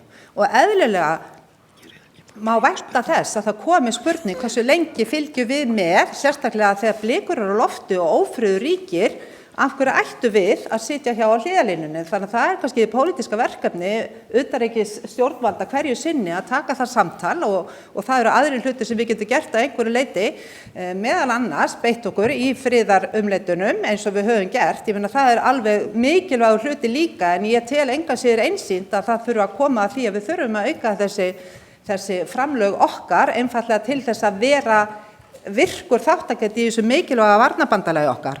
Komið rauða spjaldi. Það komið rauða? Já. Rósa Björk. Já, spurningin var... Sko, í bara ljósi breyttra aðstæðna... Það búið að tala svo mikið... Já, erum við að fara að horfa til þess að efla samstarfið við Evrópu? Já, sko, ég ætla nú að eiga þetta inni þangað til síðan. Ég er ekki að tala um, við erum ekki að tala um ESB, við erum bara að hugsa þetta út frá vörnum, hvað formið sem þær taka á sig. Já, ég held sem sagt að náttúrulega varnarsamningur Bandaríkjanna og Íslands frá árinu 1951 hangir saman við veru okkur í NATO. Þannig að við höfum ekki talið hingað til ástæðu fyrir því að endurskoða varnarsamninginn, þó svo að það megi eiga þá umræðu reglulega og sér í lagi við breyttar aðstæður í heiminum. En mér finnst það vera í raun og veru fullkomlega ábyrgðarlaust annað heldur en að fara yfir það hvað úrslit forsetakosninganna í Bandaríkjunum þýða fyrir okkar sérstaka samband við Bandaríkin. Nú er sami forseti að taka við í annað skipti hér og ég held að í ljósi þessa sérstaka sambands okkar við Bandaríkin, sögulega, viðskiptalega og menningarlega og á sviði varnarmála, að þá sé það í raun og veru ábyrgðar hluti hjá íslensku stjórnvöldum að setja það fyrir sig hvort að þessi stjórnmál sem að sumir hér í þessu pallborði dásama og hylla en aðrir ekki, að þá held ég samt sem áður að þetta séu það mikla breytingar að við þurfum að velta því fyrir okkur hvort að þetta sérstaka samband þurfi einhvers konar endurskoðun eða einhver ákveðna stefnu á milli sem við þurfum að setja betur fyrir okkur. Takk. Sigríður? Já, ég held að sé nú alveg augljóst að varnir Íslands byggja umfram allt annað á Bandaríkjunum og við þurfum að reiða okkur á þennan samning sem við höfum við Bandaríkin og auðvitað NATO líka. Og miðflokkurinn er bara styður það að við eflum það áfram, en um leið hefur miðflokkurinn ályktað að það eigi að efla eða hefja viðræður við sérstaklega Norðurlöndin mál þessu tengt. En ég vil samt benda á það líka að við eigum nú þegar í mjög bara nokkuð víðtæku og öflugu og góðu samstarfi við Norðurlöndin á sviði til dæmis björgunar og leitar og björgunar á Norður-Atlantshafi sem er auðvitað heilmikil operasjón og hægt að byggja ofan á og ég held að menn þurfi að þróa það meira. Talandi um þessi framlög til NATO, sko ég geld nú smá varhug við því að stjórnmálamenn tali hérna síðan sjáu þetta sem tól til þess bara auka almennt ríkisútgjöld. NATO-ríkin hafa fullan skilning á því að Ísland er herlaus þjóð og þrýstingur á að Ísland verði með 2% í einhverjum varnarmálum, menn verður þá líka þá að hafa því í huga að það geta verið, það ekki endilega bein framlög í vopn eða einhver hergögn, heldur til dæmis eins og ég nefni, leit og björgun og Atlantshafi, skiptir mjög miklu máli fyrir varnarsamstarf almennt á þessum slóðum. Takk fyrir það. Þórdís Kolbrún.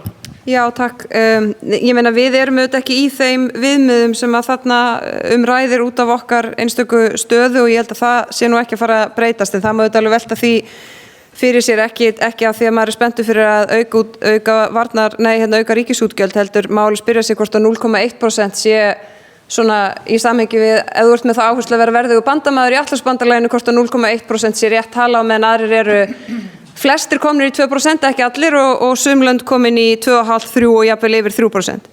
Ég held að, mér finnst nú bara skipta máli að ég segi allavega fyrir mitt leyti að við þurfum að endurskoða okkar áherslur og varnir og ég er sammála Hönnu Kötu sem að talar hérna fyrir bara svona skýrri varnarstefnu, það er bara komin tíma á það, við lifum bara breytta tíma, við höfum ekki staðið frammi fyrir þessum tímum frá lýðveldisstofnun. Þannig að óháð því hver er forseti í Hvíta húsinu þá er ég nú bara þeirra skoðunar að við eigum að fara í þá vinnu og eigum að meina það þegar við segjumst vera verðugur bandamaður og það skiptir hérna máli að við svona tölum af yfirvegun og ábyrgð og í þessu samhengi að því hérna var nefnt áðan fjölþáttaógnir þá er það auðvitað gríðarlega mikilvægt. Ég meina og margt af því sem að þar heyrir undir er okkar heimavinn og það er engin annar að fara að sinna því fyrir okkur og það skiptir máli að það sé almennilega gert og þar er sannarlega verk að vinna. Rautt spjald var komið og Þórunn. Já, ég er alveg búin að gleyma spurningunni en mér langaði að segja við ykkur að við getum ekki talað hér eins og þróunin í Bandaríkjunum sé eitthvað sem við getum tekið út fyrir sviga og vona bara að þetta líði hratt og þessi 4 ár verði ekki óskaplega ömurleg. Hafið þið lesið fréttirnar tilnefningar í nýjustu embættin? Þetta lítur bara ekki vel út, krakkar. Og við þurfum að taka það til greina þegar við erum að tala samskipti okkar við Bandaríkin sem nota bene eru eiginlega bara á forsendum Bandaríkjana. Þau gera varnarsamningin af því að við erum eyja í Norður-Atlantshafi og þau höfðu gott af því að hafa okkur hér og meðan að kalda stríðinu stóð, það var hægt að vera hér með her. 5. grein stoppsáttmála Atlantshafsbandalagsins eru þetta okkar öryggis trygging. En ég held að við verðum að horfast í augu við ógnina sem að stendur af öllum þessum allræðis herrum, hvort sem þeir heita Trump, Putin, Xi Jinping, Orbán eða eitthvað annað. Það er að verða rosalegar breytingar í pólitísku landslægi, lýðræðis þjóða og nú er baráttan bara farin að standa sjálft lýðræðið. Takk. Örstutt, nú ætla ég að biðja örstutt svör og ég ætla bara að bjóða ykkur ef þið hafið eitthvað til málanum að leggja en ekki að fara hérna eftir röð og þá er ég að vísa til þess sem að Hanna Katrín sagði hérna í upphafi þegar hún var að tala Norðurlandaráðsþingi hér sem var undir kjörorðinu friður og öryggi og vísaði Helsinki-sáttmálann og breytingar á honum. Eyjólfur sömuleiðis fagnaði því að Finnar og Svíar væru komin inn í NATO. Sjáið því aukið hlutverk Norðurlanda í vörnum Íslands og ef þið hafið eitthvað til málun að leggja, endilega gerið þið, ef þið hafið ekkert sérstakt. Má maður annars bara ekki réttu pönd? Jú, má maður réttu pönd, en Eyjólfur var búin að því. Já, ég sé aukið hlutverk Norðurlandana, og bara sögulega þá sé aukið hlutverk Noregs til dæmis, jafnvel Dana og Breta. Þeir eru nálægt okkur, nágrannar okkar og það voru hersveitir í síðari heimsstyrjöldinni frá Noregi. Ég vil aðeins nota tækifæri hana að vísa til þess að það er fáránleg utanríkisstefna að vera að skipta sér innri málum annarra ríkja, hvort þessi ráðningar annað og forseti Bandaríkjanna Eyjólfur, við höfum að virða lýðræði, það er grundvallaratriði. Þetta kemur Norðurlandunum ekki til. Þórdís Kolbrún var búin að biðja orðið næst og svo Hanna Katrín.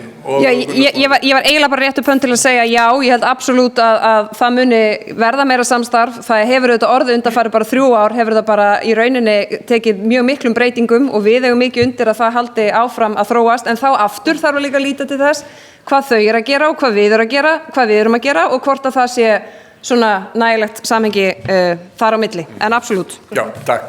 Hanna Katrín. Sammála þessu, ég held að sé engin vafi og við finnum þetta bara í allir sem erum að vinna í einhvers staðar í norrænni samvinnu, þetta skiptir máli og hefur tekið kipp með komu Svía og Finna inn í NATO. En það líka mikilvægt að norræn samvinna sé til staðar innan Evrópubandalagsins. Þar eiga varnir sér staðar líka, eins og ég nefndi áðan, efnahagsvarnarbandalagið þar, fjölþættu ógnir og annað. Og ég ætla að leyfa mér, ekki bara vona, heldur halda því fram að alvöru umræða mögulega aðild Íslands að Evrópusambandinu muni verða á flugi eftir kosningar. Gunnar Smári. Vegna öryggismála. Og Gísli á yfir. Ég held að samskipti og samvinna við Norðurlöndin ætti að vera lykilatriði í íslensku utanríkisstefnu. Við ættum að byggja upp samstöðu til dæmis með Noregi sem hefur á mörgu leyti haft aðeins skárri stefnu gagnvart Palestínu heldur en við höfum haft. Það margt sem við getum gert þar. Það svolítið leiðilegt að sjá að þegar það verður að tala öryggismálin í Norðurlöndunum þá kemur það í kjölfar Úkraínustríðsins með þessum svona hervæðingarblæ sem hefur verið. Það kom mér á óvart að sjá forsætisráðherra Norðurlandana samþykkja lýsa yfir stuðningi við áætlun Zelenský sem meðal annars fól í sér að Úkraína gekk beint inn í NATO sem myndi þýða það að við varum komin í stríð við Rússland. Það kom mér líka óvart að hlusta á að því að það var nefnt Bjarni Benediktsson sem hafði gert varnarsamning í Úkraínu sem metin á 25,5 milljarða. Bara þurfum Og síðan heyrði maður hann lýsaði yfir hann alltaf tvöfaldaframlagið og það var talað að þetta hefði allt verið afgreitt í utanríkismálanefnd áður. Nei, á Alþingi. Á Alþingi, til dæmis þessar yfirlýsingar tvöföldunarframlaginu eða það sem stór ákvörðun. Að taka ákvörðun það að Ísland sé fylgjandi því að Úkraína gangi strax Gunnar Smári. Alþingi að hér fér fólk frá Þú ert vanur þáttastjórnandi og veist að þú átt að svara, þú ætlast til þess að þínum viðmælum og þeir svari spurningunni en fara ekki út í eitthvað annað. Gísli. Já, ég held að það sé mjög mikilvægt að efla samstarf á Norðurlöndum þegar kemur á vörnum en líka þegar kemur að friði. Og við höfum líka að horfa til þess að við getum unnið bæði með Norðurlöndunum og eins með Eystrasaltsríkjunum og höfum verið að gera þegar kemur að til dæmis mannúðaraðstoð og ýmsu öðru tengt Úkraínu þar sem að Norðurlandaþjóðirnar og Eystrasaltslöndin hafa verið að gera hluti eins og að þjálfa upp fólki að leita að jarðsprengjum, þjálfa upp sjúkraliða til að vera á vígvöllunum þegar það kom að stríðssjúkrahúsinu sem að Ísland gaf Úkraínu. Þetta er allt saman svona mannúðarlegri aðferðir til þess að vinna saman og við getum gert það með Norðurlöndunum eins og við höfum gert og Sigríður nefndi leit og björgun á norðurslóðum. Við erum að byggja ofan á þessu samstarfi en gera það frekar frá frið og mannúð heldur en endilega vörnum. Jóhann, þú ætlar að eiga síðast áður þessu.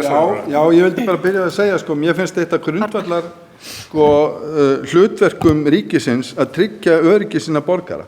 Þannig að bara svo að það komið fram og ég held að við séum sammála Norðurlöndunum hvað það varðar og Norðurlöndin hafa verið einhverjir öflugustu stuðningsmenn Úkraínu í þeirra vörnum og Danir hafa farið þar fremst og ef það verður áframhaldið samhljómur hjá okkur og Norðurlandaþjóðunum hvað varðar varnir þá held ég að það muni aukast og við sjáum það til að mynda bara á norðurslóðum að það er lágspennu svæði sem við höfum verið að vinna á samt öðrum þjóðum á því svæði.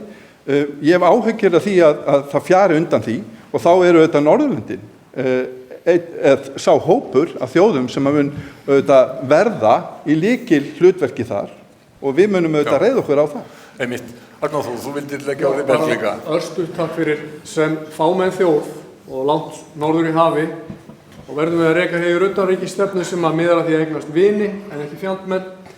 Sögulegar og menningarlegar rætur okkar gera það verkum að við höfum að treysta og vökva samstarfið við Norðurlandaþjóðirnar. Herlaus þjóð er ekki neitt í siðferðilegri stöðu til að hella olíu á ófriðarbál. Það verðum að virða. 400.000 manna þjóð getur haft rödd innan Norðurlandasamstarfsins af þeim ástæðum sem ég lýsti á hann en afskaplega veika rödd innan 400 milljón manna samfélag sem Evrópusambandið er. Takk, Rósa. Já, ég bara vildi koma að því að ég held að við getum öll verið sammála það að við viljum styrkja og efla samstarf Norðurlandana og kannski ástæða fyrir því að við erum ekki að rjúka fram til þess að rétta upp höndinni hvað það varðar og Vinstri-hreyfingin grænt framboð þar með sjálfsögðu. En norrænt samstarf hefur líka tekið breytingum síðustu árin og það hafa komið kannski einhverja svona sprungur í það samstarf en við þurfum að halda okkur þétt við lítt þenkjandi þjóðir, hvort sem að það er Norðurlöndin eða Evrópa, en ég ég hegg svolítið eftir því að oddviti Sósíalistaflokksins hér, hann geldur varhug við yfirlýsingu forsætisráðherra Norðurlandana hér fyrir fyrir viku síðan áframhaldandi stuðning við Úkraínu. Og það bara stór frétt og það bara eitthvað sem ég held að þið ættu að spyrja betur út í. En þess að ef að Sósíalistaflokkurinn vill ekki styðja við áframhaldandi stuðning við Úkraínu, þá erum við bara farin að fá það hreint hér í beinni útsendingu og á þessum fundi. Og það bara stór frétt, myndi ég segja. Já. Sósíalistar styðja auðvitað fólk í Úkraínu, en þetta sérstök yfirlýsing sem að forsætisráðherrar Norðurlandanna gefa að styðja plan Zelenský sem ekki hefur fengið stuðning, til dæmis ekki í Bandaríkjunum og fleira, og mér finnst það undarlegt að við séum fremst í flokki NATO-ríkja, verandi ekki með her, að taka svona veigamiklar ákvarðanir. Og ég spurði sá sem í utanríkismálanefnd, var þetta rætt áður? Takk fyrir þetta svar, Þórdís. Friðarplan Zelenský var meðal annars til umræðu á leiðtogafundi Evrópuráðsins fyrir ári síðan hér í Reykjavík. Það var til umræðu þar. Þannig að ég held að menn ætti nú líka bara aðeins að lesa sér til áður en þar að tjá sig svona mál. Þórdís Kolbrún. Já, bara ein setning út af þessu sko, því að hér var nefnt að fámenn herlaus þjóð sé ekki neyti siðferðislegri stöðu til þess að taka afstöðu. Ég ætla bara að snúa því við og segja að þjóð sem að treystir á varnir annarra ekki í siðferðislegri stöðu til þess að sitja hjá þegar áreynir eins og gerir nú. Þórunn? Já, ég á hægri kantinum vildi gjarnan fá að komast aðeins inn í þetta. Sko, mér finnst vera að myndast svona nokkuð skýr mynd af því hverjir eru í raun og veru, hvaða flokkar hér styðja það varnar og öryggissamstarf sem við erum í og hverjir gera það ekki. Athyglisvert mjög. Við vitum að Norðurlandaráðssamstarfið okkar eða Norðurlandasamstarfið lykillinn bæði að Norðurskautssamstarfinu og Evrópusamstarfinu. Það algjör grundvallar vettvangur fyrir okkur ef við ætlum að láta til okkar taka vegna þess að innan þess samstarfs fáum við í rauninni bara, við verðum stærri í því samstarfi eins og reyndar öllu öðru samstarfi sem tökum þátt í. Takk Þórunn. Arnar Þór, örstutt. Undirstrika þetta. Þjóð sem ekki að senda syni sína á vígvöllin til að deyja ekki í stöðu til að etja sonum annarra þjóða út á vígvöllin og skjóta á þar. Erum við að gera það, Arnar Þór? Erum við að gera það? Já, með því að kaupa vopn til að drepa fólk á vígvöllum erum við farin að... Má ekki líta svo á að það sé verið að kaupa vopn til þjóðar sem að verjast innrás? Akkurat.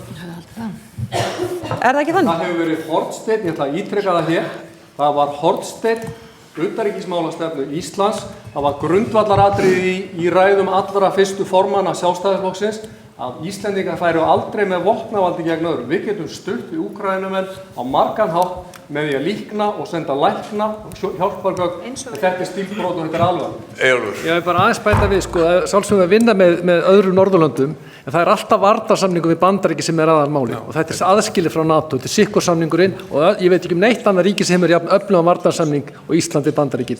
Nú bæði Norðmenn og Danir þrá það að hafa svona varnarsamning og Norðmenn hafa verið að reyna að fá varanlega herstuð fyrir Bandaríkin. Ég vil líka minna á að þeir sem að gagnrýna hér vopnasetningar til Úkraínu að tala í takt við svona 70% af þjóðinni samkvæmt skoðanakönnunum, en þau sem að telja sig einhvern veginn að við séum einhvern svona jaðar hér, að þau að tala fyrir mikinn minnihluta þjóðar. Nú ætlum við að setja punkti við þessa umræðu sem átt að vera örstutt, takið eftir, samstarf Íslands við Norðurlöndin. Rakel. Hér var verið að kalla á víxl eftir afstöðu í hinum ýmsum málum og það alveg ljóst að við erum svona búin að fá afstöðu til dæmis hvað varðar stuðning við Úkraínu.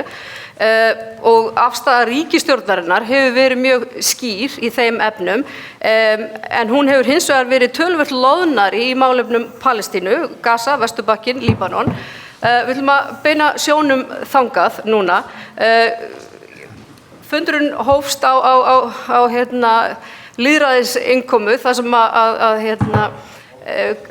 gagnrýni sem hefur ómað töluvert hér á landi og það sem hefur verið kallað eftir skýrari afstöðu Íslands og sérstaklega náttúrulega, við erum að tala um íslenskra stjórnvalda. Hvað veldur og mig langar svona að fá kannski Þórdísi Kolbrúnu bara til að byrja á því að svara þessu. Þessi gagnrýni hefur ekki farið held ég fram hjá neinum. Nei, hún hefur ekki farið fram hjá mér heldur. Ég ætla bara að nota þessar 2 mínútur eða 1,5 eða hvað það til þess að nefna nú aftur það sem við höfum gert. Við höfum ítrekað kallað eftir vopnahléi. Við erum það land í Norður-Evrópu sem að viðurkenndum fyrst sjálfstæða Palestínu og styðjum tveggja lausn. Við höfum talað fyrir því að alþjóðalög séu virt og alþjóðalögum fylgja ekki bara heilagar skyldur, heldur heilög réttindi líka. Þar undir eru mannúðarlög sömuleiðis. Við höfum séð að mannúðarlög hafa ekki verið virt. Það er í engu, alveg sama hvað er í gangi, þá er ríkjum óheimilt að hindra mannúðaraðstoðin á svæði þar sem að saklausir borgarar eru. Það höfum við séð. Við höfum núna bara fyrir stuttu síðan með utanríkisráðherrum Norðurlandanna fordæmt það að Ísraelsmenn hafi skilgreint UNRWA sem er stofnun Sameinuðu þjóðanna sem hryðjuverkasamtök og meina þar af leiðandi UNRWA að starfa á svæðinu þegar engin annar getur tekið það upp það sem þau hafa verið að sinna. Við komumst ekki á næsta stað í einhverju sem er því miður virðist svo langt frá okkur þar sem að þessir aðilar þessu svæði geta lifað einhvern veginn í friði fyrir en að drápin bara verða stöðvuð. Og þar höfum við bent á það að við höfum talað samkvæmt okkar línu og nota þann vettvang sem að við höfum í alþjóðasamstarfi og annars staðar til þess að gera það. En svo er kaldi veruleikinn sá að þeir aðilar sem að mest hafa áhrifin verða auðvitað að sýna í reynd að það sé vilji til þess að komast á þann stað að geta farið að ræða það hvernig að byggja upp. Þannig að ég hef heyrt alla þessa gagnrýni en ég sjálf og íslensk stjórnvöld með okkar fólki verið með skýrar línur sem að ég tel að skipti máli og hvíla í því að alþjóðalög séu virt og treysta þeim stofnunum sem að taka við málum og fara með þau gegnum sín ferli til þess að komast að niðurstöðu og virða sjálfstæði þeirra. Það er komið rautt spjald, en mér langar samt til að fylgja þessu eftir af því að sko, ég held að maður þarf ekkert að vera að taka einhverja sérstaka afstöðu þegar ég segi það upphátt að framganga ísraelskra stjórnvalda til dæmis gagnvart stofnun eins og Sameinuðu þjóðunum. Ég held hún sé fordæmalaus. Ég finn hvergi neitt í líkingu við þetta þar sem framkvæmdastjóranum er beinlínis meinað að koma inn á svæðið, hjálpar gögn og hjálpar starfsmenn, það hefur verið sett upp hindranir af öllu og beinlínis bara stoppað. Því nú er oft talað að við óvenjulegar og hörmulegar aðstæður, þá kannski breytir maður aðeins, hvað ég var að segja, svona diplómatískum leikreglum. Er ekkert af því sem hefur verið að gerast, svona hvernig þessi stigmögnun, til dæmis bara gagnvart Sameinuðu þjóðunum og Ísland tekur náttúrulega sæti í mannréttindaráði á nýju ári, sem kallar á einhverja skýrari framgöngu íslenskra stjórnvalda? Sko ég tek undir það með þér að það sem að við erum að sjá núna er eitthvað sem að við auðvitað höfum ekki séð og ef að við getum ekki einhvern veginn staðið vörð Sameinuðu þjóðirnar og treyst starfsemi þeirra að þá veit ég ekki alveg á hvaða stað við erum komin og ekki er ég að halda fram að Sameinuðu þjóðirnar séu fullkomnar eða gallalausar en það er það kerfi sem við höfum og við höfum engan annan valkost. Auðvitað höfum við í sko bæði opinberlega en auðvitað líka bara í okkar störfum með samtölum á milli tvíhliða eða á fundum með okkar svona vina- og bandalagsríkjum velti upp hvað bara raunverulega er hægt að gera. Ég meina hér heima hefur verið kallað eftir því að við slítum stjórnmálasambandi við Ísrael, að við tökum einhliða upp viðskiptaþvinganir sem við höfum nú ekki einu svona löggjöf til að gera og myndu þetta ekki virka í nokkru einasta tilliti og vandinn, ég menna það er alveg rétt sem Gunnar Smári nefndi áðan varðandi Norðurlöndin. Norðurlöndin er ekki einu svona einhuga í raun sko línu. Við getum náð okkur svona í breiðu strókum en í svona frekar svona einfaldri eða svona línan sé tær, skilaboðin sé tær, þau eru það ekki einu svona milli Norðurlandana. Þannig að þegar að Evrópusambandið sem fjallar oft svona mál, þegar eitthvað svona kemur upp, að þá er það í rauninni marklofið. Þannig að það er vandasamt fyrir okkur að beita okkur einu sér, við reynum það síðan með ákveðnum leiðum og í samstarfi. En ég meina það virðist ekki skipta miklu máli hvað sagt er, ekki einu sinni þegar stórveldi Bandaríkin segja það. En ég meina við erum auðvitað á okkur tímum þar sem að við þurfum að gera hvað við getum til þess að hugsa út fyrir boxið en þeirra helstu bandamenn í gegnum áratugina virðast heldur ekki ná eyrum þeirra. Eigum að fara á röð eða ég gef mér að sem flestir ef ekki allir vilji bregðast við eða eru með innlegg inn í þessa umræðu málefni í Palestínu. Já, má ég byrja? Já, gjör svo vel. Sko, í mínum huga bara hafa verið gerð grátleg mistök í utanríkisstefnu Íslands. Við hefðum haft svo gott tækifæri til að tala skýrri röddu friðar og við hefðum getað verið trúverðugur fulltrúi friðarboðskapar. En við höfum grafið undan okkur sjálfum með því að gerast aðilar að þessum vopnakaupum sem ég tel að sé alvarlegt stílbrot og ég ætla að ítreka Við erum með Palestínu, sko, Gaza. Og þetta tengist Palestínu. Já, en þitt þú varst búin að koma þér framfæri tvisvar eða þrisvar. Já, það skiptir líka máli. Og það stendur í vegi fyrir því að við getum verið á sama stað, mælt allstaðar fyrir friði, fordæmt árásir Ísraelsmanna, alveg eins og við fordæmum aðrar árásir. Ættu stjórnvöld að ganga lengra en þau hafa gert? Að sjálfsögðu. Við ættum að nýta þetta tækifæri. Mér finnst ekki ásættanlegt fyrir fólkið í landinu að heyra stjórnmálamenn segja að við erum að gera þetta því að aðrar þjóðir eru að gera þetta. Við erum að leggja áherslu á það að börnin okkur eru í gagnrýna hugsun. Þegar fólk komið á Alþingi og ég tala nú ekki í ríkisstjórn, þá það algjörn krafa, skilyrðislaus krafa að fólk iðki að gagnrýna hugsun og eins og segir inn í Helgu bók, við fylgjum ekki, þú skalt ekki fylgja meirihlutanum til illra verka. Og það það sem þetta snýst um. Arnar Þór, þú segir að stjórnvöld eiga að ganga lengra, hvað eiga þau að gera lengra? Að vera konkrét, stöðugur, málsvari, friðar og sátt. Við erum að tala um Palestínu. Í Palestínu, í Úkraínu, í Ísrael og alls staðar þar sem við fáum ræðupúlt. Sem sagt yfirlýsingar. Þetta er ekki flókið mál. Sem sagt harðari yfirlýsingar eða hvað? Það sem að þarf harðari yfirlýsingar til að bera klæði á vopnin, þá eiga Íslendingar að þora að vera með harðari yfirlýsingar. Staðan er svo alvarleg, gott fólk, að við erum á barmi 3. heimsstyrjaldarinnar. Og það dugar ekkert mjálm hérna lengur. Ef á að stilla til friðar, þá þarf að tala skýrt og klárt. Takk fyrir. Eyjólfur. Já, takk fyrir. Mér líður svolítið eins og ég sé staddur í einhvern hliðarveruleika þegar við erum að tala um þessi mál eins og önnur mál á Íslandi. En Alþingi Íslendinga var með þingsályktun afstöðu Íslands vegna átaka fyrir botni Miðjarðarhafs.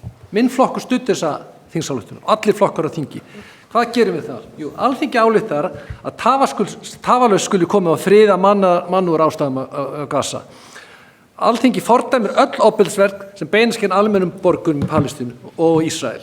Við fordæmum árásina hryðjuverka Hamaslega 7. október. Við fordæmum líka í þessari ályktun það að stendur orðrétt, Alþingi fordæmir sömuleiðis allar aðgerðir ísraelska stjórnvalda í kjölfæri sem brjóta gegn alþjóðamannalögum. Ég skora alla að lesa þessa þingsályktun og fara svo að gagnrýna Alþingi Íslendinga hver afstaða Alþingis er. Það segir líka í lokin, Alþingi felur ríkisstjórnina að beita sig fyrir viðbótarframlagi til mannúðaraðstoðar og rannsóknar á brotum á alþjóðalögum sem fylgja þeim eftir með þeim áherslum sem koma fram í ályktun þessari. Við settum síðan viðbótarframlag til Alþjóðadómstólsins, ef við besti veit, og jafnvel stríðsglæpadómstólsins og þar eru mál í gangi það hvort að Ísrael sé að fremja þjóðamorð á alþjóðalögum eða ekki. Og það er líka mál í gangi gegn Þýskaland og ég veit ekki annað en Bretland hlutdeild í þessum þjóðamorðum. Og það verður fróðlegt að vita, það sem mér liggur á að vita, hver er afstaða Íslands ef að Ísrael dæmt sekt þjóðamorð. Og líka það er búið að gefa handtökuskipun á forsætisráðherra Ísrael fyrir stríðsglæpadómstólnum. Við viljum þetta kjarnast afstaða Íslands í málinu og ef ykkur skilur hann ekki, lesi þessa þingsályktun. Og annað, það kemur líka það fram, við höfum að fylgja lögum, alþjóðalögum og það eru hagsmunir Íslands að sé farið að alþjóðalögum, alþjóðamannúðarlögum og svo framvegis. Ég þarf ekki að fara með þessa rullu, það skilja hann allir. Og ég skil ekki það, þessa gagnrýni á Alþingi núna, að við séum ekki búin að taka afstöðu. Lesið þingsályktun númer 152, þá sjáum við afstöðu Alþingis. En snýr ekki gagnrýnin til dæmis að því að þessi afstaða Alþingis, að hún ein og sér dugi ekki til? Að það þurfi frekari aðgerðir eða... Við höfum búið að fordæma það og ég hef verið áhyggjur af því að ef að tveggja ríkja lausnir verði ekki að þá mun ítök Vesturlanda minnka í þessum heimi og vinsemd gagnvart íslenska heiminum og það mun leiða til hryðjuverka ógnar á öllum Vesturlöndum. Og það er stórkostleg hætta fyrir Ísland og það er eina af þessum öryggisógnum sem við spurðum hérna áður. Það er hagsmunum okkar og við erum búin að segja okkur, við erum ekki stórveldi. Takk, Eyjólfur. Ég ætla bara að minna á það að fundartíminn okkar er liðinn, en við ætluðum að, eða ég tók, ég er ekki að klára þetta. Ég ætla bara að segja að ég ákvað fyrir fundarmanna að við myndum bæta við vegna truflananna í upphafi. Þannig ég var ekki að fara að slíta fundi, alls ekki. Við erum ekki að fara að labba út. Gísli, gjör svo vel. Já, við Píratar stöndum með Palestínumönnum í þeirra í því ástandi sem þeir eru í núna og við viljum að Ísland beiti sér fyrir friði og gegn þjóðarmorðinu sem er að eiga sér stað í Palestínu. Við viljum viðskiptaþvinganir og utanríkisráðherra hefur sagt við höfum ekki lög til þess, ég veit ekki betur en að Alþingi sé löggjafavaldið og getur sett lög þess efnis. Við viljum líka alþjóðlegt vopnabann gegn Ísrael. Við viljum draga úr stjórnmálasambandi, rétt eins og við höfum gert við Rússland. Við drógum úr því, við lokuðum því ekki algjörlega. Það er enginn sendiherra í Ísrael. Nei, en við erum með sendiherra Ísrael gagnvart Íslandi og Íslandi gagnvart Ísrael. Þeir eru bara ekki staðsettir þar, en það er hægt að draga úr því. Við viljum líka að Ísland beiti áhrifum sinni innan mannréttindaráðsins. Við sáum hvað gerðist hér fyrir rúma árið eða tveimur þegar við fórum að beita okkur til dæmis í mannréttindamálunum á Filippseyjum. Þetta getum við gert, þarna erum við með rödd, hvort sem við erum sitjum í stjórninu þar eða ekki.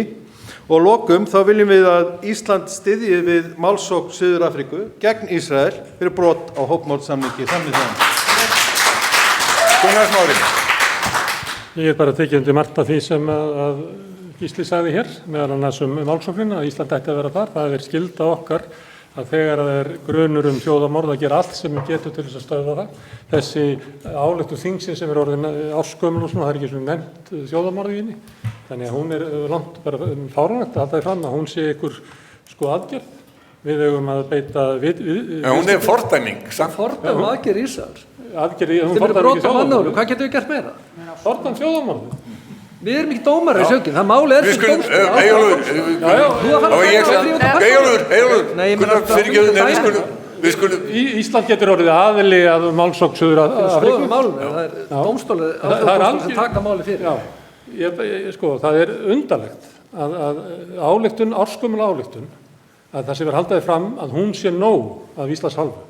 Í þetta ár hefur þjóðarmorðið gengið áfram og orðið enn verra. Og að Alþingi ætlar að skýla sér á bak við einhverja samstöðu allra flokka þessa ályktun, við það bara fráleitt. Skil með þetta. Íslensk stjórnvöld eiga að standa framarlega í því að reyna að stöðva þetta, þeir að gera það með því að allavega skoða það að slíta stjórnmálasamstandinu við Ísrael. Þeir eiga að vinna inn í öllum stofnunum Sameinuðu þjóðanna sem að standa mjög veikt út af hvernig Ísrael og Bandaríkin hafa hegðað sér í þessu máli og er að brjóta niður sem er bara öryggisatriði fyrir okkur. Ef að Bandaríkin og Ísrael það gangast upp í því að brjóta niður stofnanir Sameinuðu þjóðanna til þess að verja þjóðarmorðið á Gaza, að þá verðum við að berjast gegn því. Þetta er alvarlegt mál. Þetta er alvarlegt mál fyrir fólki sem verður fyrir þessu. Þetta er alvarlegt mál bara gagnvart öryggi heiminum og þetta er alvarlegt mál gagnvart öllum stofnunum sem við höfum þó sem lítil þjóð þurft að þrýsta á. En það er ekki að sjá að íslensk stjórnvöld hafi brugðist við eins og þessi alvarlegt mál. Takk fyrir, Jóhann. Já, eins og þið auðvitað vitið þá hefur Framsókn nú sem fyrr stutt Palestínu og tveggja ríkja lausn og veruleikinn er bara sá að ég get auðvitað tekið undir það. Við eigum alltaf að vera að tala fyrir friði. Við eigum að sjá á hverjum tíma hvernig við getum verið, og ekki bara inn á þinginu, heldur bara í stjórnmálunum, að taka skýra afstöðu með mannréttindum. Og því miður er staðan þannig að þær hörmungar sem hafa haldið áfram eftir að umrædd þingsályktunartillaga var samþykkt gefur auðvitað Alþingi og stjórnmálunum í mínum huga eiginlega bara gerir það algjörðu nauðsyn að við höldum áfram að skoða hvernig við getum þrýst á frið og þingsályktun er sannlega einn angi af því og það hefur verið minnst á hana hér. Þá eru allir flokkar sem að studdu hana og við þurfum að halda áfram þeirri vegferð En í mínum huga að slíta sambandi og svona slá út samskipti ekki leiðin að friði. Í mínum huga, og ég held að margir geti tekið undir það, að við þurfum að halda upplýsingalínunum skýrum, við þurfum að þrýsta á Ísrael að standa að mannúð sem þeir hafa ekki verið að gera, við getum öll verið sammála það, og við þurfum auðvitað að fylgja liði með þeim þjóðum, bæði vinaþjóðum okkar og Norðurlöndunum í því að skoða hvað við getum gert, hvaða lóð við getum lagt á vogarskálarnar.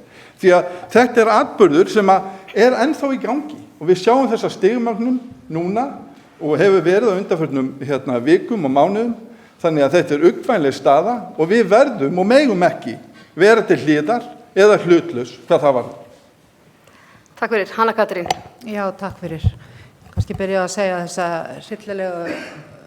þessi hryllilega staða, þetta þjóðamorð sem á sér stað þarna fyrir allra augum, hefur á ákveðnu leyti sýnt fram á veikleika ýmissa alþjóðastofnana til að bregðast við og ég tek Sameinuðu þjóðirnar til dæmis sem dæmi, en það breyti því ekki að möguleiki okkar litlu þjóðar er að tala mjög skýrt innan þeirra alþjóðabandalaga þar sem við eigum sæti í og ég nefni Sameinuðu þjóðirnar líka áfram, ég nefni Evrópusambandið, ég nefni Norðurlandasamstarfið og þessar stofnanir sem heyra þar undir. Það er það sem við getum haft raunverulega áhrif og ef menn sameinast þar þá er möguleiki á að ná einhverjum tökum á þessari stöðu. En ég stend hérna sjálfur sér ráðþrota og bara heimurinn almennt. Við erum bara að horfa upp einhverja stöðu sem við hefum geta ímyndað okkur fyrir einhverjum tiltölulega stuttu síðan. Þannig er bara staðan. En við reynum að halda áfram. Þetta er leiðin sem við höfum í gegnum þetta alþjóðasamstarf að tala með skýrri röddu og beita því sem við höfum til þess og getum við gert betur af því. Örugglega geta það allir, en við verðum bara að halda þessu áfram. Við verðum að ná tökum á þessu. Við erum að horfa upp á hrylling sem á ekki bara hefur áhrif í nútímanum á það vesalings fólk sem að þarna ég get ekki bara orðað þetta, en þetta er líka á þróun mála. Ókominni framtíð, þannig að þetta er bara blasir við okkur einhver ný og hræðileg staða á alþjóðavettvangi, því miður. Takk fyrir. Rósa Björk. Já, bara örstutt það sem að búið er að gera og síðan það sem að hægt er að gera. Jóhann talaði hér afstöðu Framsóknar til málstaðar Palestínu og það er alveg rétt að Framsókn hefur alltaf stutt, sögulega séð, málstað Palestínumanna fyrir sjálfstæði sínu og það var Steingrímur Hermannsson og síðan Halldór Ásgrímsson sem fylgdi síðan í kjölfar á því. Í tíð ríkisstjórnar Vinstri-hreyfingarinnar Græns framboðs og Samfylkingarinnar var Ísland fyrst vestafna ríkja tilbúið til að lýsa yfir stuðningi við sjálfstæði Palestínu og ég er gríðarlega stolt af því framtaki.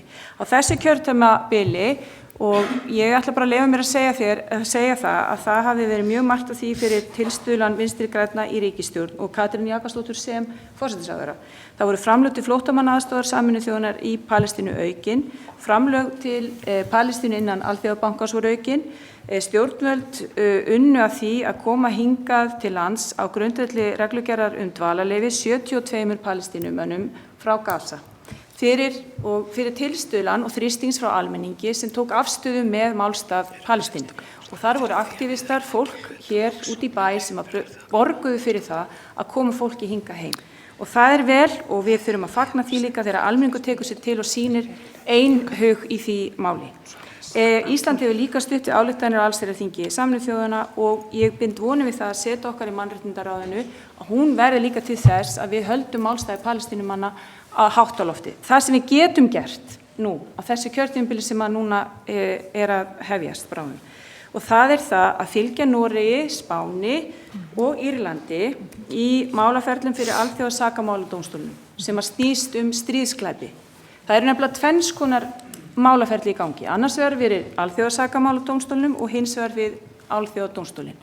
Og það eru stríðsglæpa málshöfðun sem í gangi og svo fyrir alþjóðadómstólnum er mál sem að Suður-Afríka leiðir og 14 önnur lönd fylgja Suður-Afríku og þar á meðal Belgía og Spán.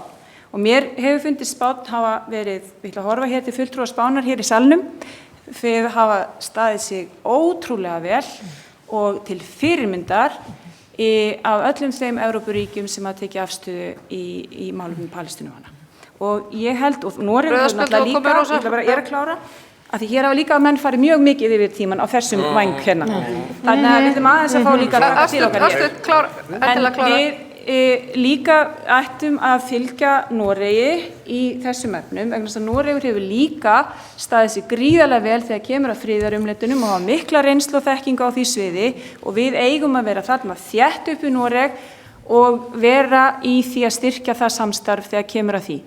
Ég er líka, ætla líka að klára. Ég satt ekki á þingi, þetta er mér hjartans mál og persónulegt. Við tölum jafnræði, Rósa.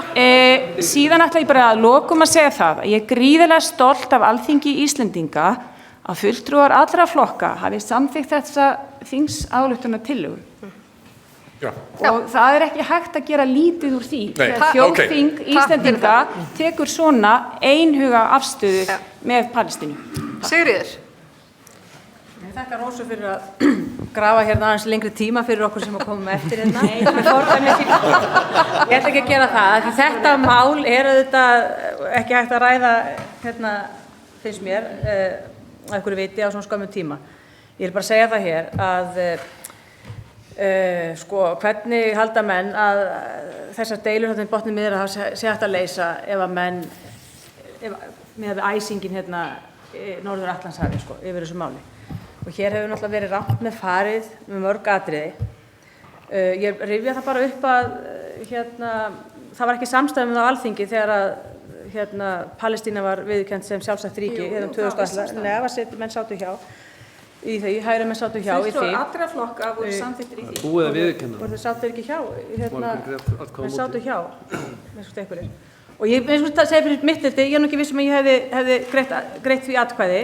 Ekki að því ég tel ekki að það eigi að vinna tveggja ríkja lausn, en það var bara ekki tímabært á þessum tíma og það er komið í ljós líka núna að það var hreinlega ekki tímabært. Sko, hluti af þessu ástandi, ég vil bara segja, hlutverk Íslands í þessu er auðvitað mjög lítið. Ísland á mínu mati á að tala fyrir auðvitað friði, fyrir botni Miðjarðarhafs, þá líka gera það gagnvart í stríðinu í Úkraínu og Rússlandi og tvímælalaust að gera það. En ég vil samt bara nefna það hér, af því hér eru mörg orð og þau verða ekkert sönn þótt að menn endurtökju þau í sífellu þjóðarmorð.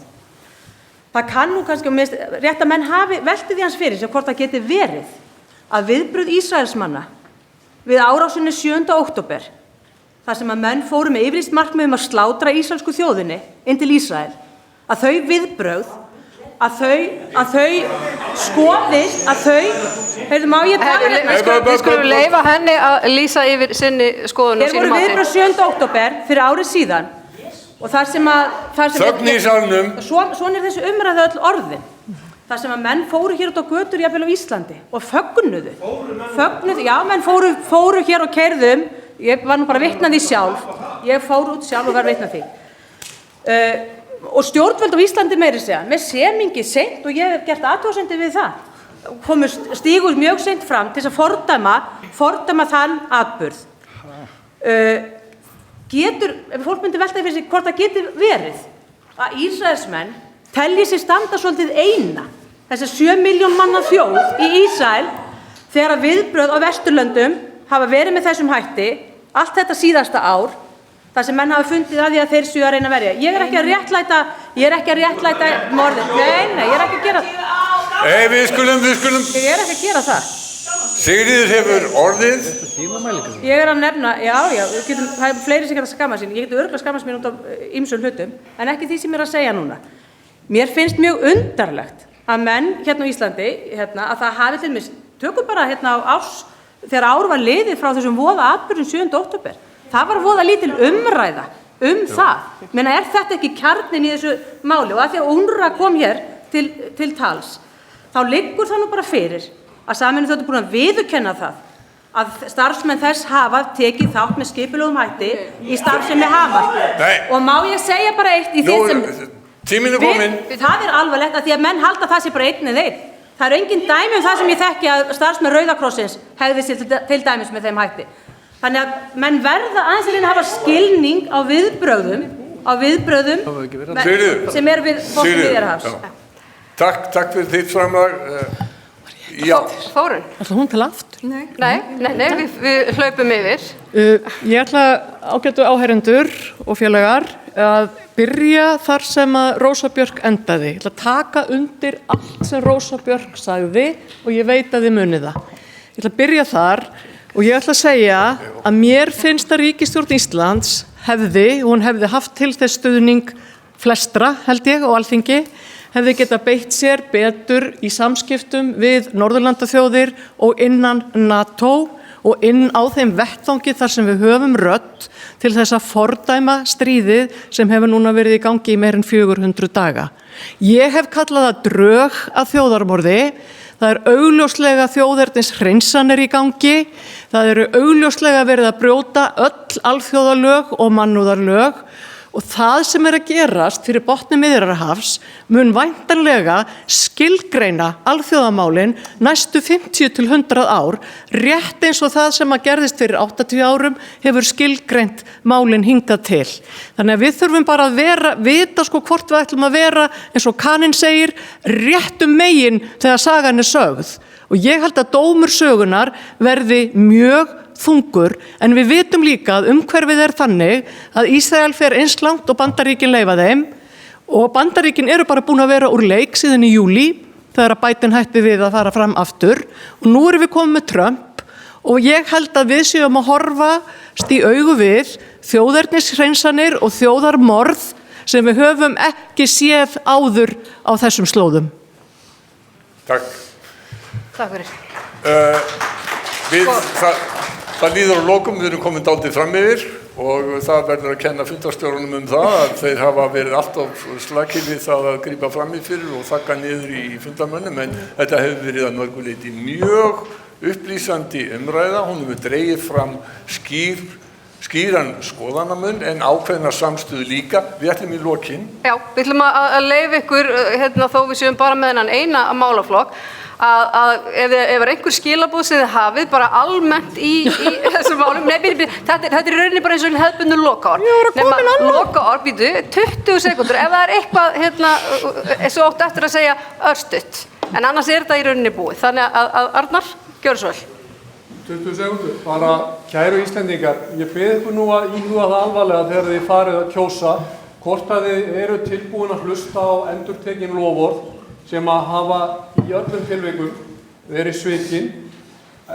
Þetta er einn og sami flokkurinn með marga hausa sem vinna saman þvert á loforð og eru reiðubúnir að ganga bak alls þess sem það var lofað þeir frá fyrir stigum. Komið, takk. Til að hreinsa til og hleypa nýjum. Takk fyrir. Já, ég er bara að taka undir það að mjög áhugaverður ríkjahópur sem er Spánn, Írland og Noregur varðandi málinu Palestínu og við erum að horfa meira til Noregs sem þetta utanríkismál, byggjar mjög góðum gildum og ég tel að það er mikið samstáð í Íslandi og það er ekki kosið þetta mál núna í ár, utanríkismál, og það er vonandi sátt utanríkismál næsta kjörtímabili og ég tel að við ef við gerum eitthvað í þróunarmálum og slíkt, það að berjast til fátækt barna og öðru slíku, það að vera gunnugildi í Íslands í utanríkismálum. Friður og fara að lögum. Takk fyrir. Gísli? Já, við þurfum mannúðlega utanríkisstefnu þar sem Ísland er með öfluga rödd á alþjóðavettvangi þegar kemur að friði, mannúð, mannréttindum og alþjóðalögum. Takk. Gunnar Smári. Við þurfum utanríkisstefnu sem er í takt við vilja almennings. Það er ekki í takt við vilja almennings að senda vopn til Úkraínu. Það er ekki í takt við almenning hvernig stjórnvöld að hegða sér gagnvart Palestínu. Við þurfum að breyta Alþingi til þess að almannaviljinn hafi áhrif á stjórnvöld. Takk fyrir. Jóhann? Framsókn stendur auðvitað fyrir öflugum mannréttindum. Við stöndum fyrir friði og tölum fyrir þeim og höfum alla tíð gert það. En við viljum líka sterkar varnir landsins og góða samvinnu við okkar vinaþjóðir og síðast en ekki síst þá viljum við líka öfluga utanríkisþjónustu eins og hún skiptir Ísland líka máli. Takk fyrir. Hanna Katrín? Já, takk fyrir. Ég er bara þakklát fyrir þennan fund og ég vona að það sé upphafið af því að íslensku utanríkismál, þar með talið varnar- og öryggismál, fá að herja sess í íslensku stjórnmálum en verið hefur hingað til. Það hefur verið kallað mikið eftir því að fræða fólki og öðrum. Og svo ætlum ég líka að segja að ég vona að íslensku almenningu fá að kjósa aðild að Evrópusambandinu. Takk fyrir. Rósa? Já, ég held að við þurfum að auka fjármunn til mannúðarmála, þróunarsamvinnu og framlög til alþjóðastofnana og alþjóðaverkefni sem stuðla að jöfnuði og jafnrétti. Og ég á þeirri skoðun að allir flokkar þurfi að búa sér til Evrópustefnu þar sem að Evrópa mikilvægasta viðskiptasvæði okkar og ekki bara á efnahagssviðinu heldur líka á menningarsviðinu og samfélagslega. Og síðan þurfum við að tala áfram fyrir friði eins og við höfum gert. Já, takk. Sigríður. Ísland á svo sannarlega erindi og rödd á alþjóðavettvangi og við auðvitað að leggja okkur fram að leggja gott eitt til á alþjóðavettvangi. En hafa það þó alltaf í huga í alþjóðlegu samstarfi að það eru þjóðlegar skyldur sem ganga framar alþjóðlegum skuldbindingum. Takk fyrir. Þórdís. Já, ég ætla bara að segja að enginn eyland og ekki heldur eyja eins og Ísland og við erum ekki ónæm fyrir því sem að gerast í útlöndum og það skiptir í alvörunni máli að vanda sig og fullorðast þegar kemur að utanríkismálum. Takk fyrir. Þórunn? Já, ég held að við eigum að gera það sem ég nefndi hér í upphafi þessa fundar. Við eigum að skilgreina betur hlutverk okkar sem friðflytjendur og baráttu fólk fyrir mannréttindum. Við eigum að gera það innan þeirra stofnanar þar sem við störfum og við eigum auðvitað að hafa í huga varnir og öryggi alla þá þætti í þessari stefnumótun og svo þurfum við að skipta ríkisstjórn eftir 30. nóvember. Takk. Klappa fyrir þáttakendum.